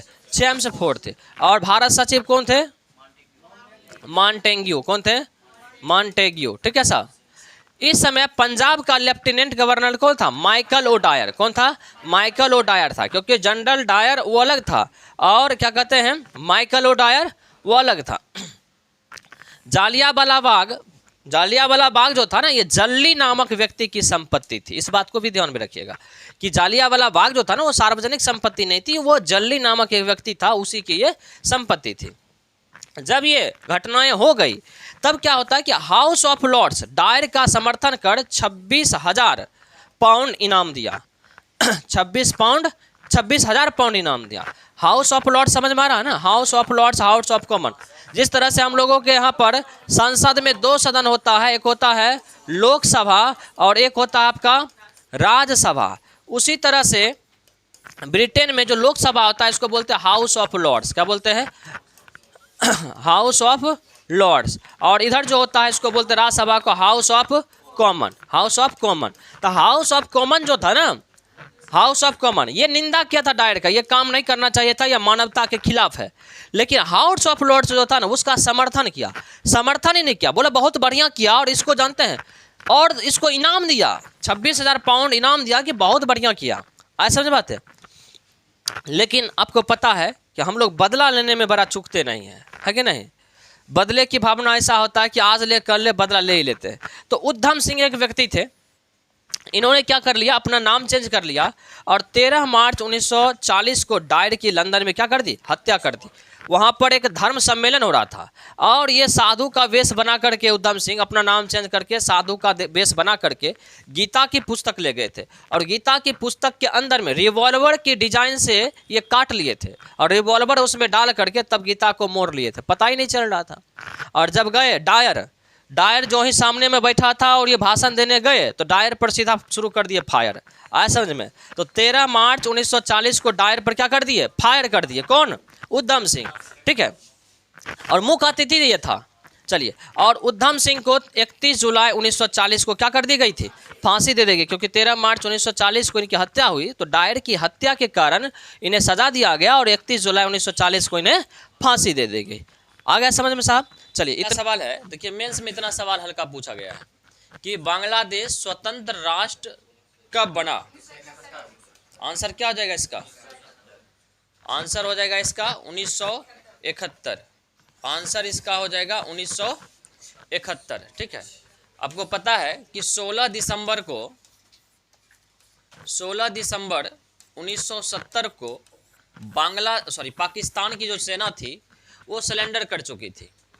16 दिसंबर 1970 को बांग्लादेश की सेना सरेंडर कर चुकी थी और लगभग 93,000 सेना एक साथ सरेंडर की थी। तो प्रथम विश्व युद्ध के बाद पहला कोई ऐसा युद्ध था जिसमें इतनी बड़ी सेना एक बार सरेंडर किया हो, क्योंकि जब भी इतनी बड़ी सेना होती है तो कभी सरेंडर करती नहीं है, वो लड़ती है। लेकिन भारतीय सेना जो थी, केवल 5,000 भारतीय सेना 93,000 पाकिस्तानी सैनिकों को, सेनाओं को सरेंडर करवा दी थी। और ये जो सरेंडर हुआ था ना, ये सरेंडर हुआ था 16 दिसंबर 1970 को। इसका जो कहानी है वो करंट अफेयर में शायद बताए हैं, बढ़िया से उसको देख लीजिएगा। 16 दिसंबर 1970 को पाकिस्तानी सेना क्या कर दी थी, सरेंडर कर दी थी। और जो वहाँ का नेता था बांग्लादेश का, मुजीबुर रहमान, उसको वो छोड़ दिया था, क्योंकि उसको वो नज़रबंद किए हुए था पाकिस्तान, उसको छोड़ दिया था। तो इसीलिए करके हम लोग 16 दिसंबर को भारत और बांग्लादेश दोनों 16 दिसंबर को विजय दिवस मनाते हैं। क्या मनाते हैं, विजय दिवस मनाते हैं, विजय दिवस मनाते हैं। और 26 मार्च 1971 को पाकिस्तान को स्वतंत्र राष्ट्र घोषित, बांग्लादेश को स्वतंत्र राष्ट्र घोषित कर दिया गया। तो इस प्रकार से जो बांग्लादेश है इसका स्वतंत्रता दिवस कब मनाया जाता है, 26 मार्च को, जबकि विजय दिवस जो मनाया जाता है वो 16 दिसंबर को, क्योंकि उसी दिन क्या हुआ था, बांग्लादेश जो था, बांग्लादेश से जो पाकिस्तानी सेना था वो सरेंडर कर चुका था। और इसके साथ साथ 16 दिसंबर को ही बांग्लादेश को घोषित कर दिया गया था कि बांग्लादेश एक स्वतंत्र राष्ट्र बनेगा।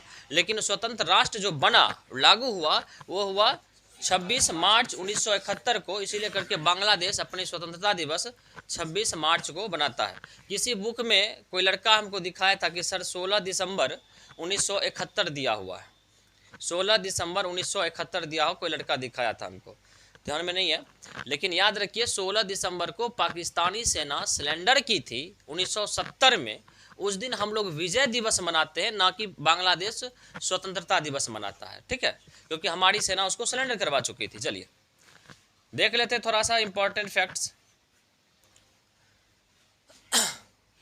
बांग्लादेश एक स्वतंत्र राष्ट्र 26 मार्च 1971 को बना।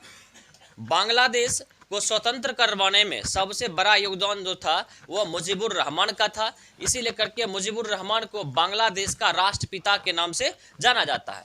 बांग्लादेश के संस्थापक शेख मुजीबुर रहमान हैं। मुजीबुर रहमान को बांग्लादेश का राष्ट्रपिता कहा जाता है साहब। जिस तरह से हम लोग भारत में गांधी जी को राष्ट्रपिता कहते हैं, उसी तरह से बांग्लादेश में मुजीबुर रहमान को राष्ट्रपिता कहा जाता है।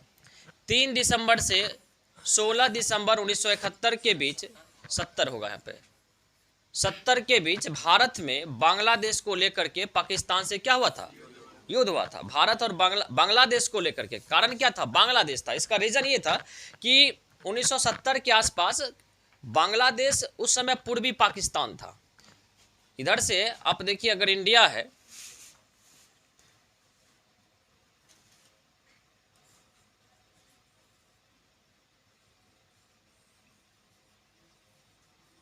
तो यहाँ पर देखिए, ये था पूर्वी पाकिस्तान और यहाँ पर था पाकिस्तान। ये पश्चिमी पाकिस्तान कहलाता था, यह पूर्वी पाकिस्तान कहलाता था, ठीक है ना, क्योंकि यहाँ पर भी मुस्लिम बहुल आबादी थी और यहाँ पर भी मुस्लिम बहुल आबादी थी, जिसके कारण दोनों पाकिस्तान बन गया, एक पश्चिमी पाकिस्तान एक पूर्वी पाकिस्तान, ठीक है साहब। तो ये बन गया। लेकिन हुआ क्या कि मेन पाकिस्तान ये था और ये पाकिस्तान, इस पाकिस्तान पर जो पूर्वी पाकिस्तान था, इसके साथ ना कुछ अत्याचार वगैरह करता था, शोषण वगैरह क्या करता था, जिसके कारण यहाँ के लोग, यहाँ के नागरिक, यहाँ के नेता दोहरा व्यवहार के कारण विद्रोह क्या करता था। और यहाँ की सैनिक करता क्या था कि पाकिस्तानी सैनिक विद्रोह करने के कारण यहाँ के सैनिकों को दमन क्या करता था। यहाँ का जो भी नेता था, जो भी यहाँ के नागरिक थे, जो उस अत्याचार का विरोध करता था, उसको पूरी तरह से बर्बरता पूर्वक दमन क्या करता था, जिसके कारण यहाँ के नागरिक भाग भाग करके भारत में प्रवेश करना शुरू कर लिया शरणार्थी के रूप में, वहाँ की जनता, जिसके कारण लगभग 4 से 5 लाख की आबादी भारत में घुस गया। जो आप अभी भी देखते हैं कि जो एनआरसी जब लागू होता तो कहता है बांग्लादेशी सब है, तो वही सब भाग करके आया 4 से 5 लाख के आसपास में, जो असम में, मेघालय में, क्या कहते हैं, पश्चिम बंगाल में, इन सारे क्षेत्रों में जाकर के बसा। तो इंदिरा गांधी उस समय थी भारत की प्रधानमंत्री, वो सजेस्ट की यूएनओ को कि मेरे देश में इतनी शरणार्थी आ चुकी है, जिसके कारण मेरे देश पर खाने पीने की और भी वस्तुओं का दबाव बढ़ चुका है। क्योंकि मान लीजिए कि आप अपने घर में राशन जो रखते होंगे, जैसे कि गेहूं का समय अभी आया है, तो आप साल भर का गेहूं जमा करके रख लेते हैं कि परिवार में 5 व्यक्ति हैं, तो चलो 5 परिवार में इतना खा जाते हैं, तो इतना हम लोग जमा करके रख लेते हैं। लेकिन आपका कोई रिश्तेदार ऐसा हो जो पूरा परिवार को लेकर के, वो 10 परिवार है, उस अपने परिवार के सदस्य में 10 सदस्य है, और 10 को लेकर के साल भर के लिए आपके यहाँ आ जाए, तो क्या वो गेहूं जो आप जमा किए तो चल पाएगा क्या? नहीं ना। उसी तरह से देश की स्थिति होती है कि हर देश अपने साल भर का जो राशन पानी होता है, जो भी खर्च होता है या जो भी उसका उपभोग की गई वस्तु होती है, वो साल भर का स्टॉक रखता है। तो स्वाभाविक बात है कि 4 से 5 लाख अगर आ जाए तो उसका दबाव क्या हो जाएगा, बढ़ जाएगा। ये इंदिरा गांधी यूनियन में की, लेकिन फिर भी यूएनओ इस पर एक्शन नहीं लिया। तो इंदिरा गांधी खुल करके बोल दी, अगर ये एक्शन नहीं लेता है, ये नहीं रोकता है ना, तो हम इसके खिलाफ कार्रवाई करेंगे। तब इंदिरा गांधी बाद में जाकर के एक मुक्ति वाहिनी सेना अपनी होगी, लेकिन बांग्लादेश का वो ड्रेस पहन करके वो बांग्लादेश में प्रवेश कर जाएगी और बांग्लादेश प्रवेश करके पाकिस्तानी सेना के साथ युद्ध करेगी। और उसको ये भी नहीं लगे कि ये भारतीय सेना है, उस सेना का नाम दिया गया मुक्ति वाहिनी सेना, ठीक है, मुक्ति वाहिनी सेना।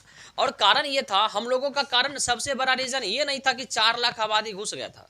सबसे बड़ा कारण ये था क्योंकि हम लोग 48 में पाकिस्तान के साथ लड़े, फिर जाकर के छिटपुट लड़ाई 54 में भी हो गई, फिर जाकर के 65 में हुई। तो ये सारी लड़ाई में होता क्या था कि पाकिस्तानी ना इधर से भी हमको मारता था, समझ रहे। जब हम लोग सेना यहाँ रखते थे ना, तो इधर से भी मारता था, और जब यहाँ सेना हम लोग ले आते थे तो पता चलता था इधर से मारना शुरू कर दिया। मतलब इधर आते थे तो इधर से मारता था, इधर आते थे तो इधर से मारता था, हमारी सेना बढ़ जाती थी, परेशानी बढ़ रहा था। हम चाह ही रहे थे कि एक ही पाकिस्तान रहे, ये आज़ादी ये हो जाए, और हम लोग समर्थन कर रहे थे मुजीबुर रहमान को, ताकि अलग हो जाएगा तो इधर से ये मारधार करना बंद कर देगा। मेरा रीज़न ये था। वो 4 लाख केवल तो बहाना था, होता है ना महिला लोग में, गाँव घर में नहीं होता है कि रहेगा घाव कहीं टहकेगा कहीं, नहीं होता है। वही बात है कि रहेगा रीजन कुछ और लड़ने का, लेकिन लड़ जाएगी कुछ और रीजन को लेकर के, बात वही था। इसी लेकर के हम लोग इसमें युद्ध किए, और ये युद्ध जो चला था 3 दिसंबर से लेकर के 16 दिसंबर 1970 के बीच चला था, और बाद में जाकर के ये क्या हो गया था, आज़ाद हो गया था। चलिए, 16 दिसंबर भारत एवं बांग्लादेश विजय दिवस के रूप में मनाता है। आपको बताएं कि क्योंकि संयुक्त सेना थी बांग्लादेश का भी और भारत का, और दोनों मिलकर के पाकिस्तानी सेना को क्या करवाई थी, सिलेंडर करवाई थी। इसी लेकर के 16 दिसंबर को क्या मनाया जाता है, विजय दिवस। ये भारत में भी मनाया जाता है और बांग्लादेश में मनाया जाता है। इसी लेकर के इस अवसर पर देखिएगा कि दोनों सेना परेड करती हैं। द्वितीय विश्व युद्ध के बाद सबसे बड़ी सैनिकों का आत्मसमर्पण पाकिस्तानी सेनाओं का था। मतलब प्रथम विश्व युद्ध में जो हुआ था सो, और द्वितीय विश्व युद्ध में क्योंकि प्रथम विश्व युद्ध से भी अधिक सेना क्या कहते हैं आत्मसमर्पण किया था, तो उससे भी अधिक पहली बार ऐसा हुआ कि द्वितीय विश्व युद्ध के बाद इतनी बड़ी सेना जो 93,000 से भी अधिक सेना थी पाकिस्तानी, ये सरेंडर किया था। क्योंकि हम लोग बड़ी चालबाजी करके इसको सरेंडर करवाए थे।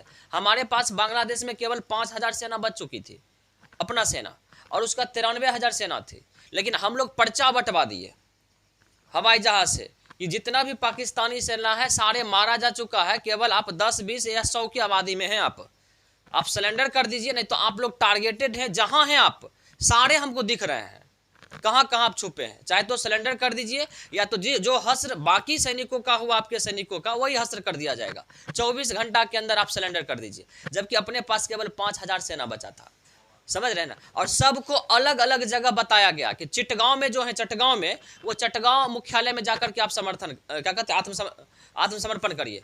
जो ढाका में है वो ढाका में आकर के आत्मसमर्पण करिए। इस तरह की बात, ऐसा नहीं बात है। इससे हुआ क्या कि पाकिस्तानी सेना को ये भी नहीं पता चले कि हम कितना है। कोई मान लीजिए चटगांव में सिलेंडर किया, कोई ढाका में सिलेंडर किया, कोई दूसरे जगह सिलेंडर किया, तो पता भी नहीं चल पाए कि हम कितने आबादी में हैं। सबको अलग अलग जगह पे सिलेंडर करवा दिया। और अपनी सेना थी 5,000।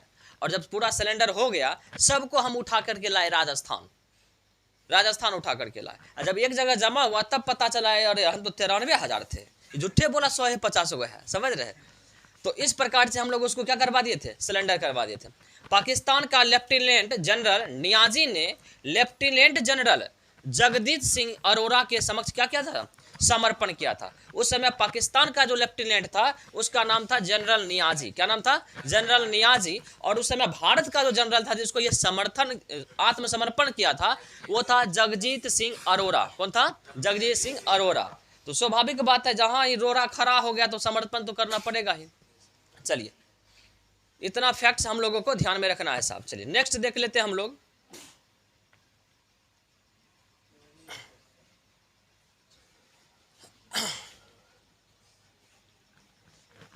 जहां आरा द्वारा लिखित शेख मोइनुद्दीन चिश्ती की जीवनी है, क्या होगा आंसर,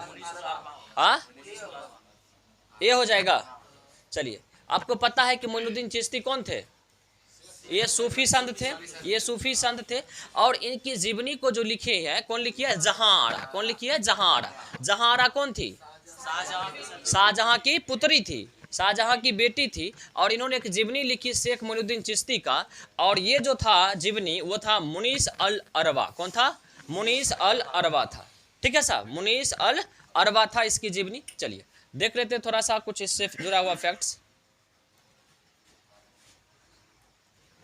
जहां आरा द्वारा लिखित शेख मोइनुद्दीन चिश्ती की जीवनी मुनीस अल अरवा है। ये याद रखिएगा, कई बार पूछेगा कि मुनीस अल अरवा का संबंध निम्नलिखित में से किन सूफी संतों के जीवनी से है, तो याद रखिएगा मोइनुद्दीन चिश्ती। ठीक है साहब, लिखा कौन, जहां आरा। मुनीस अल अरवा का अर्थ होता है आत्मा का विश्वास। आत्मा का विश्वास, कि आत्मा पर विश्वास करना कि आत्मा है। ये बातें हम लोग बताए थे बौद्ध जैन के बारे में भी। जहां आरा शाहजहां की सबसे बड़ी पुत्री थी। शेख मोइनुद्दीन चिश्ती भारत में चिश्ती संप्रदाय के संस्थापक। चिश्ती संप्रदाय के संस्थापक जो है वो कौन है, शेख मोइनुद्दीन चिश्ती। और इसका दरगाह कहाँ है, अजमेर शरीफ में। कहाँ है, अजमेर शरीफ में इसका दरगाह है। चलिए, जहां आरा ने उत्तराधिकारी के युद्ध में दारा सिको को समर्थन दी थी। मतलब दारा सिको उत्तराधिकारी का जब युद्ध हो रहा था तो इन्होंने जहां आरा जो थी वो किसको समर्थन दिया था, दारा सिको को समर्थन किया था। बाकी हम लोग पढ़ाएंगे जब शाहजहां आएगा तो उस समय बताएंगे कि दारा सिको कौन था, दारा सिको के बीच में युद्ध कौन सा उत्तराधिकारी का हुआ था, इसके बारे में बताएंगे आगे जब शाहजहां का आएगा। सॉरी, हाँ, औरंगजेब का, मतलब मुगल का कोई भी अगर टॉपिक आएगा तो वहां पर हम क्लियर कर देंगे। चलिए, शाहजहां के बंदी जीवन में शाहजहां के बंदी जीवन में सेवा सत्कार कौन कर रही थी? जहांआरा ने ही की थी। क्योंकि आपको पता है कि शाहजहां को इसके पुत्र औरंगजेब जो था इसको कैद कर लिया था, तब जाकर के वो राजा बना था। और जब वो कैद था शाहजहां, तो उसी बीच में इसकी जो सेवा वगैरह कर रही थी वो कौन कर रही थी? इसकी बेटी जहांआरा कर रही थी। ठीक है साहब। जहांआरा दारा सिकोह के साथ साथ मुल्ला शाह बदख्शी की शिष्या बन गई। मतलब जहांआरा भी और दारा सिकोह भी ये बाद में जाकर के मुल्ला शाह जो था इसका क्या बन गई? शिष्या बन गई। ठीक है साहब। इतना पॉइंट्स हम लोग ध्यान में रखेंगे। नेक्स्ट देख लेते हैं थोड़ा सा। अब मुल्ला शाह बख्शी कौन था? तो मुल्ला शाह बदख्शी जो था ये कादरी सिलसिला के सूफी संत थे। क्योंकि आपको पता है कि जो सूफी संत हुआ था उसमें अलग अलग थे। फिरदौसी अलग था, चिश्ती सिलसिला अलग था, कादरी अलग था, सोहरावर्दी अलग था। तो अलग अलग ये सूफी संत का अलग अलग क्या कहते हैं। जैसे कि हम लोग में अभी क्या हो जाता है, हम लोग में अभी क्या, हम लोग शिव का भक्त हैं, बताए थे ना एक दिन, हम लोग शिव का भक्त हैं। सिंधु सभ्यता काल से आपको पता है कि आप पढ़ते होंगे सिंधु सभ्यता, तो पाशुपत की पूजा की जाती थी। आपको पता है शिव की पूजा की जाती थी और दूसरा दो ही पूजा हुआ करता था। एक मातृभूमि की पूजा हुआ करती थी, क्योंकि उर्वरता की देवी को मान करके सिंधु सभ्यता के लोग भूमि की पूजा क्या करते थे। और एक पाशुपत की पूजा हुआ करती थी, मतलब पाशुपत के रूप में शिव की पूजा हुआ करता था। और एक जो क्या कहते हैं वो जो सांड होता उभरा हुआ, क्या कहते हैं उसको, कुबर वाला सांड, कुबर वाला जो सांड होता उसका पूजा हुआ करता था। तो मतलब देखिए कि सिंधु सभ्यता से ही शिव की पूजा हो रही है। लेकिन अब देखिए बाद में जाकर के क्या हुआ कि शिव का जो पुजारी था वही अलग अलग भागों में विभक्त हो गया। बाद में जाकर के आप पढ़िएगा वैदिक सभ्यता के बाद कि शिव का जो था वो 3 भागों में, जो उपासक था वो 3 भागों में बट गया था। कपालिक अलग हो गया था, कपालिक अलग हो गया था, पाशुपत अलग हो गया था, भैरव अलग हो गया था। तो कपालिक को कौन था?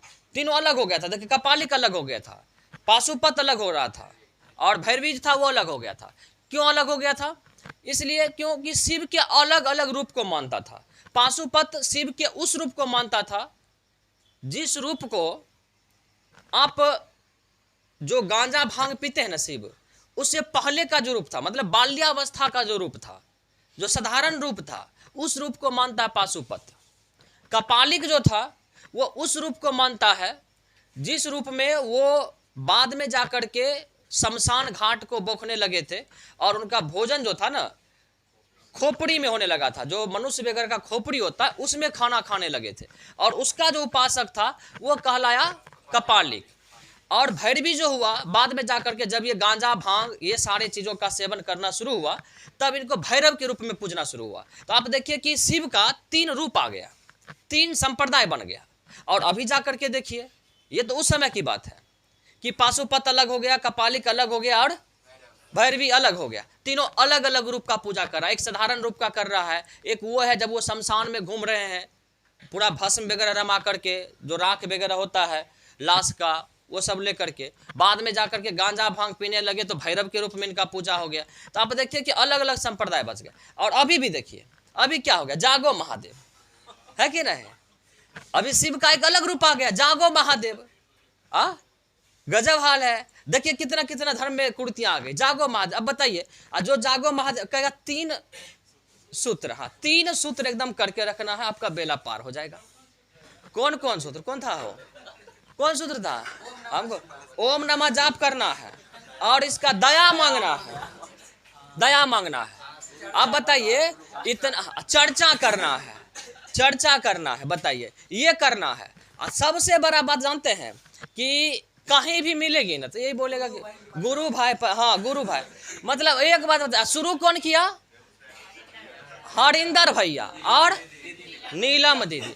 एक बात बताइए, देखिए कि हिंदू धर्म को कितना भ्रष्ट कर दिया।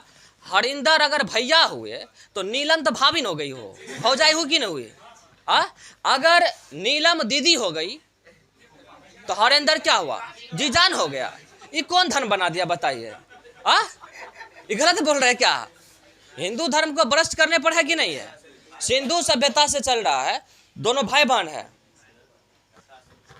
पति पत्नी है दोनों, तो हाथ रगड़ा रहे हैं आप, पति पत्नी है दोनों, समझ रहे हैं?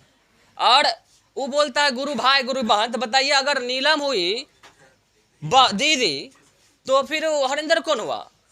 जीजा हुआ ना, और उसको भैया मान लिया तो भौजैया हुआ। ऐसा समझ में? तो ये कौन मतलब हुआ बताइए? हिंदू धर्म को कहाँ लेके जा रहा है? और उसके बाद जो इससे जुड़ जाता है ना, तो अपना बापों को बोलेगा गुरु भाई, ले भाई, ससुरों कहेगा गुरु भाई। देखिए गजब हाल है। अरे ससुर तो छोड़ दीजिए, अपना हस्बैंडों को बोलता है गुरु भाई। बताइए ये कौन मतलब हुआ? ये कौन सा धर्म हो गया? हाँ, गजब हाल है।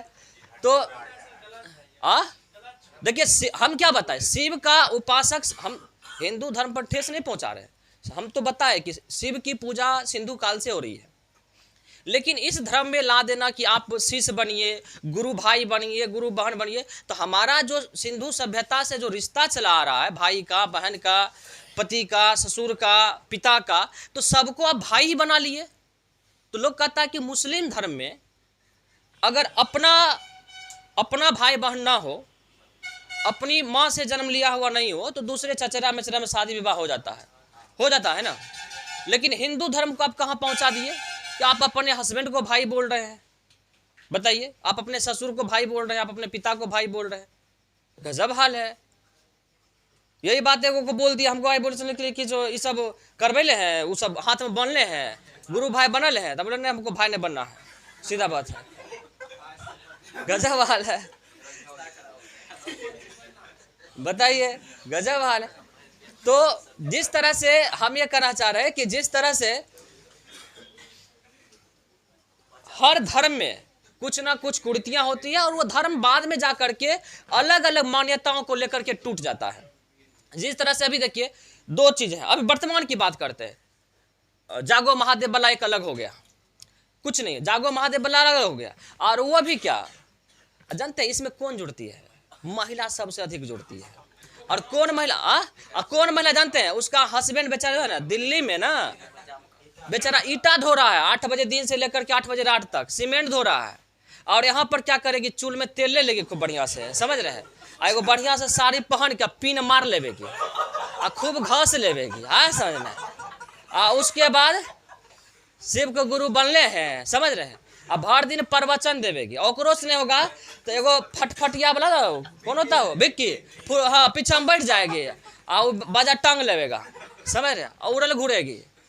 और रात में आएगी तो फोन करेगी, कहाँ, हाँ, बेचारा पंजाब में खट रहा है, रात में फोन तोरा सोचता ना पैसा नहीं भेजा जाता है यहाँ पर, बाल बच्चा केना रहेगा नहीं बुझा रहा तोरा। भर दिन है प्रवचन दे, भर ढीर कोच लेवेगी और भाषण देवे करेगी, माइक लेकर के भाषण दे रही है। और बेचारा भर दिन भूखल ईटा ढो रहा है, ये उसको बुझाता है? बताइए। ये कभी सुने हैं? एक बात समझिए, बेचारा ईटा ढो रहा है और ओकरा पैसा के तुम भूखल ईटा ढो रहा है, और ओकरा पैसा के तुम घास ली है और ऊपर से पिन मार ली है और गाँव घूम रही है। बताइए। बाल बुतरुक बेचारा उन्हें लड़ जाएगा, कपार फोड़ लेवेगा और समझाएगा ओकरा। बताइए, गजब हाल है। क्या बोले? तो जेंट्स लोग कौन रहता जानते हैं? जरा घर वाली मार के भगा देता है। अब कमाएगा तो नहीं क्या करेगा, और क्या होगा? बताइए। इसमें नॉर्मल आदमी को किसको टाइम है कि वो वहां जा करके करेगा? आस्था अपने जगह पे है, आप मंदिर मस्जिद जाते हैं, कोई परेशानी नहीं है। टाइम आपको अगर 2 अगरबत्ती जलाने से शांति मिले तो कोई आपत्ति नहीं है, लेकिन आप अपने जीवन को उसी में लगा दे रहे हैं, घर परिवार को छोड़ करके। तो बताइए क्या घर वाली मारेगी कि छोड़ देगी? ये पहले बताइए। तो क्या कहे? तो ये अलग अलग क्या बताए कि हर धर्म में होता है कि अलग अलग संप्रदाय के लोग, जिस तरह से ये हरिंदर और नीलामाइत एक अलग बना ली संस्था जागो महादेव का, ठीक है। अब बाकी जो लोग हैं वो जबकि जानते हैं उसको ये भी नहीं पता होगा कि शिव की पत्नी कौन थी, ये भी नहीं पता होगा। ये भी नहीं पता होगा कि पार्वती कितने नंबर की पत्नी थी शिव की, ये भी नहीं पता होगा। रियलिटी बात बता रहे हैं आपको। थोड़ा बहुत सीरियल देख करके कुछ अगर पता हो गया होगा तो हो गया होगा, बाकी नहीं पता होगा। रियलिटी बता रहे हैं। अब बाकी माइक लेकर के पूरा जो है तूफान मचाएगी। गजब हाल है। क्या बोले? वही बात ना बोल रहे हैं ना, उस पर अगर बोलेंगे ना तो अभी कम से कम 3-4 घंटा बोलेंगे हम, समझ रहे हैं, इसीलिए करके नहीं बोल सकते ना अभी। 3-4 घंटा बोलेंगे उस पर, क्या बताएं।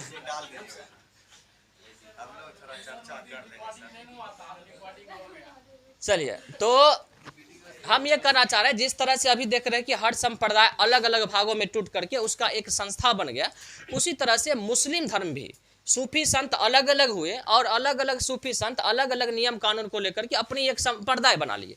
उसी में था एक कादरी संप्रदाय हो गया, चिश्ती संप्रदाय हो गया, सोहरावर्दी हो गया, समझ रहे, ये सारे अलग अलग संप्रदाय। जब आएगा सूफी संत का सवाल आएगा तो उसमें हम सारे संप्रदाय को बता देंगे, ऐसे बीपीएससी वाले में बताए भी थे।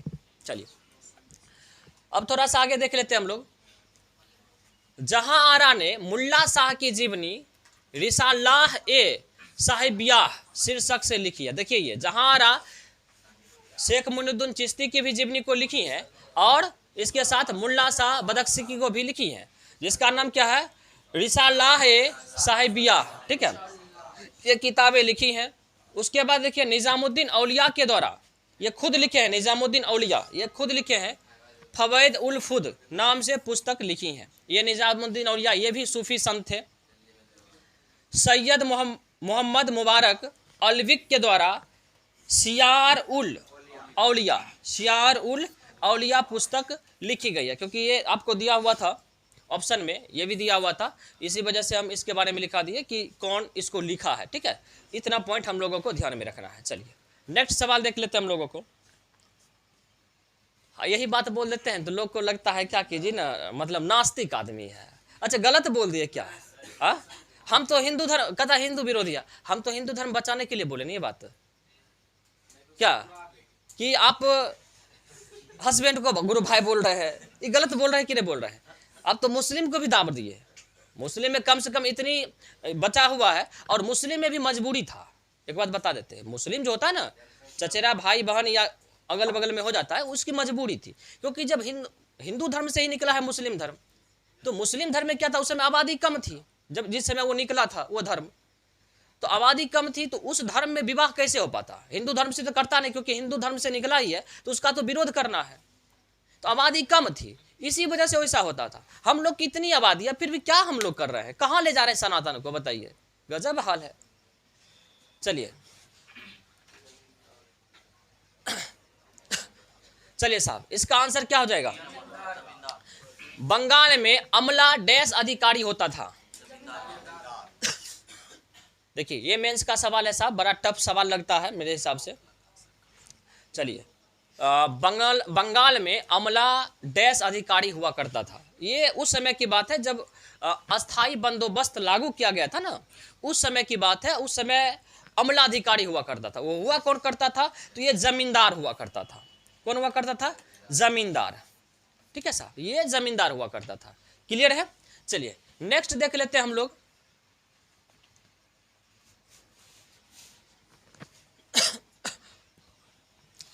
इसका आंसर हो जाता जमींदार। बंगाल में अमला जमींदार अधिकारी होता था। अमला जो हुआ करता था जमींदार अधिकारी हुआ करता था। मतलब जो जमींदार हुआ करता था ना, उसी को अधिकारी बनाया गया, और वो अधिकारी जो कहलाता था वो अमला कहलाता था। और इसका कार्य क्या होता था थोड़ा सा देख लेते हैं। इसका कार्य हुआ करता था किसानों से राजस्व वसूलना, ये हुआ करता था। बंगाल में अस्थाई बंदोबस्त 22 मार्च 1793 को लॉर्ड कॉर्नवालिस के द्वारा लागू किया गया था। तो कई बार सवाल आएगा कि बंगाल में अस्थाई बंदोबस्त कब लागू किया गया, तो इसमें तो पूछ ही देता है। अब एग्जाम का पैटर्न थोड़ा सा चेंज हो गया। अब होता है क्या कि आपको डेट भी हो सकता है तो पूछ सके। तो याद रखिएगा कि 22 मार्च, और आपको पता है कि 22 मार्च को बिहार दिवस मनाते हैं। बिहार दिवस भी, जल दिवस भी। तो अस्थाई बंदोबस्त याद रखना किसके समय में लागू किया गया था? लॉर्ड कॉर्नवालिस के समय में। कब लागू किया गया? 22 मार्च 1793 में अस्थाई बंदोबस्त। अब समझिएगा अस्थाई बंदोबस्त होता क्या था। इसको देखिए, अस्थाई बंदोबस्त होता क्या करता। पहले क्या था कि बंगाल में ना सबसे बड़ी समस्या थी राजस्व की समस्या। अंग्रेज चाह रहा था कि अधिक से अधिक हमें राजस्व प्राप्त हो, और किसान चाह रहा था कि हमारी शोषण ना हो, हम कम से कम राजस्व दें। इसको लेकर के हमेशा राजस्व का नया नियम आते जाते रहता था, जिसके कारण किसान शोषित होता गया। कभी सुधार करने का प्रयास करता था तो अंग्रेजों का राजस्व घट जाता था। अंग्रेज तो ये चाहेगा नहीं कभी। इसी वजह से एक बंदोबस्त लाया गया। और इससे होता क्या था कि कभी अंग्रेजी सरकार को कुछ टैक्स आया, कभी कुछ टैक्स आया, जिससे उसको समझ में नहीं आता था कि अगले साल कितना हमें टैक्स आ पाएगा। जैसे कि अगर आपको मंथली खर्चा घर से मिल रहा है 100, मान लीजिए कि 5,000 आ रहा है, किसी महीना में आपको 2,000 मिले और किसी महीना में 3,000 मिले, किसी महीना में 6,000 मिले, आपको पता ही नहीं रहेगा कि कितना आने वाला है। तो क्या आपको लगता है कि आप बेहतर आप मैनेज कर पाइएगा? वहाँ पे नहीं कर पाइएगा। अगर फिक्स रहता है कि हाँ इतना का हर महीना आना है, तब आप मैनेज कर पाते हैं। नहीं तो फिर पता ही नहीं चलेगा कितना जरूरत कितना है, आ गया कितना, फिर पता चलेगा जरूरत कम का ही आ गया अधिक, तो मैनेज नहीं कर पाइएगा। उसी तरह से बंगाल में क्या था, राजस्व व्यवस्था को लेकर के काफी भ्रांतियां थी। सरकार को पता ही नहीं चल पाता था कि यहाँ पर कितनी राजस्व आ पाएगा और कितना हम खर्च कर पाएंगे, जिसको लेकर के एक बंदोबस्त लागू किया गया, जिसे बोला गया अस्थाई बंदोबस्त। ये जमीन से जुड़ा हुआ मैटर था। इसमें था क्या कि ये फिक्स कर दिया 11/10। अस्थाई बंदोबस्त में राजस्व क्या हो गया, सॉरी 10/11, 10/11। ये क्या किया गया कि इस अस्थाई बंदोबस्त के द्वारा जमीन का जो मालिकाना हक था वो जमींदार को दे दिया गया, किसान से छीन लिया गया। किसान अब जमीन का मालिक नहीं होगा, अब जो होगा जमीन का मालिक वो जमींदार होगा। जमींदार कौन हुआ करता था कि जिसके पास भूमि अधिक हो और इसके साथ साथ वो जो राजस्व की क्या करे, वसूली करे। अब समझते थोड़ा सा आगे, फिर बताएंगे इसके बारे में। अस्थाई बंदोबस्त का जनक किसे कहा जाता है, कार्नवालिस को, क्योंकि इसी के समय में लागू हुआ। अस्थाई बंदोबस्त में भूमि का मालिक कौन हो गया, जमींदार को घोषित किया गया। कई बार सवाल आता है इस तरह का कि अस्थाई बंदोबस्त में जमीन का मालिक निम्नलिखित में से किसे घोषित किया गया। ऑप्शन में दे देगा किसान को, ऑप्शन में दे देगा ब्रिटिश सरकार का, ऑप्शन में दे देगा आपको क्या कहते हैं जमींदार को, इस तरह से दे देगा, या ऑप्शन में दे देगा साहूकार को। तो याद रखना है कि किसे घोषित किया गया, जमीन का मालिक जमींदार को घोषित किया गया। और भू राजस्व वसूली का भी दायित्व भी दिया गया किसे, जमींदार को। जमींदार को बोला गया कि आपका ये जमीन का मालिक आप हैं, आप हमें क्या करिए, मान लीजिए कि ये संस्था का मालिक, ये जो इंस्टीट्यूट है इसका मालिक हम किसी को बना दिए कि आप मालिक हैं, आप हमें केवल मंथली का इतना दे दीजिए, बाकी जो होगा आप देख लीजिए, कहानी खत्म है। आपको कम आवे अधिक आवे उससे मतलब नहीं है, मेरा इंस्टीट्यूट है, हम आपको मालिक बना दिए और आप हमें इतना दे दिया करिए। उसी तरह से किसान का जो जमीन था उससे छीन करके मालिकाना हक जो दे दिया गया जमींदार को, और जमींदार को बोला गया कि आप राजस्व वसूली करिए और हमें केवल 10/11 भाग दे दीजिए। 10/11 यानी अगर आप 11 kg वसूलते हैं अनाज, तो 10 kg मेरा होगा और 1 kg जो आप वसूलने का काम कर रहे हैं तो उसका मेहनताना हक मिलेगा आपको। ऐसा नहीं बात है, इस तरह से इसको फिक्स कर दिया गया। तो कई बार सवाल पूछा जाता है कि अस्थाई बंदोबस्त में निम्नलिखित में से कितना भाग भूभाग जमींदारों के लिए फिक्स किया गया। तो जमींदार के लिए 1/11 और ब्रिटिश जो सरकार थी, कंपनी थी, उसके लिए 10/11। इस बात को ध्यान में रखिएगा। हो सकता है इस तरह से आपको ऑप्शन में देकर के पूछ सकता है। चलिए, तो इन जमींदारों को क्या बोला गया, अमला या आमिल कहा जाता था। ठीक है, क्योंकि अब जमींदार ही क्या कर रहा है, भू राजस्व की वसूली कर रहा है, इसीलिए करके इसे अधिकारी के रूप में नियुक्त कर दिया और इस अधिकारी का नाम पड़ गया अमला या आमिल, जिसका काम हुआ करता था भू राजस्व वसूली करना। आ रहा समझ बात है। चलिए साहब नेक्स्ट देख लेते हैं थोड़ा सा। देखिए, जो भी टॉपिक पूछा है, अगर अस्थाई बंदोबस्त से सवाल आया है तो मेरा प्रयास था कि वहां से जुड़ा हुआ जो भी फैक्ट है इंपॉर्टेंट उसको कलेक्ट कर ले। चलिए, अस्थाई बंदोबस्त को जमींदारी व्यवस्था या इस्तमरारी, जमींदारी व्यवस्था या इस्तमरारी व्यवस्था भी कहा जाता है। इस बात को भी ध्यान में रखिएगा, क्योंकि हो सकता है कि आपको कंफ्यूज करने के लिए पूछ दे, अस्थाई बंदोबस्त देकर के नहीं, बोल देगा कि इस्तमरारी व्यवस्था कब लागू की गई, तो आपको लगेगा कि नया चीज कौन सी आ गया। हमको लगता है कि बहुत बच्चा पहली बार नामों सुना होगा, सुने हुए हैं सब नाम, सुना जो पढ़े होंगे, पहले से पुराने बच्चे होंगे वो सुने होंगे, नहीं तो बहुत बच्चा नया नाम भी सुने होंगे। तो याद रखिएगा कि अस्थाई बंदोबस्त को क्या बोलते हैं, इस्तमरारी व्यवस्था या फिर बोलते हैं जमींदारी व्यवस्था। ठीक है साहब, बाद में जाकर के ही जमींदारी व्यवस्था ही लैंड होल्डर सोसाइटी बना था, जमींदारी एसोसिएशन। यह व्यवस्था ब्रिटिश भारत के कुल क्षेत्रफल के कितना प्रतिशत था, 19% भूमि पर था। मतलब पूरे भारत की बात नहीं कर रहे हैं, जहां पर ब्रिटिश सरकार थी, ब्रिटिश प्रांत जो था उसका जो 19% था भूमि, उस पर लागू हो गया कौन सा, अस्थाई बंदोबस्त लागू हो गया। और वो शुरू जो हुआ था कहाँ से, बंगाल, बंगाल, बिहार, उड़ीसा। कई बार पूछा जा सकता है कि कहाँ से शुरू हुआ, तो याद रखिएगा इस बात को, ठीक है साहब। अस्थाई बंदोबस्त में कंपनी का जो हिस्सा था कितना था, 10/11, और जमींदार का हिस्सा 1/11, ठीक है साहब। इस व्यवस्था में किसान को सर्वाधिक नुकसान हुआ तथा सबसे अधिक जो लाभ हुआ किसको हुआ, जमींदार को हुआ। सबसे पहला चीज है, किसान का तो मालिकाना हक चला गया। दूसरी बात है कि फसल हो या नहीं हो उसको तो उतना देना पड़ेगा। फसल अगर नुकसान भी हो गया किसान का तो उसको तो उतना देना पड़ेगा, दूसरा घाटा हुआ किसान को। तीसरी बातें क्या हुई, ये जमींदार भी शोषण करना शुरू कर दिया। उसको बोला 11 केजी असूलिए, 10 केजी हमको दीजिए और 1 केजी आप रखिए। ये क्या करता था जमींदार पगलहबा, ये 15 केजी असूलता था, 16 केजी असूलता था, मतलब जितना फिक्स हुआ ना उससे भी अधिक असूलता था। इससे किसानों का शोषण क्या होने लगा, और अधिक होने लगा, जिसके कारण किसान देखिएगा कि धीरे धीरे धीरे धीरे और भी गरीब होता चला गया, उसकी आर्थिक स्थिति खराब हो गई। और बाद में जाकर के देखिएगा कि इसी सब के वजह से किसान आंदोलन बंगाल में कई शुरू हुए, जैसे कि भूमिज वगैरह हो गया, ये सारे किसान आंदोलन थे। चलिए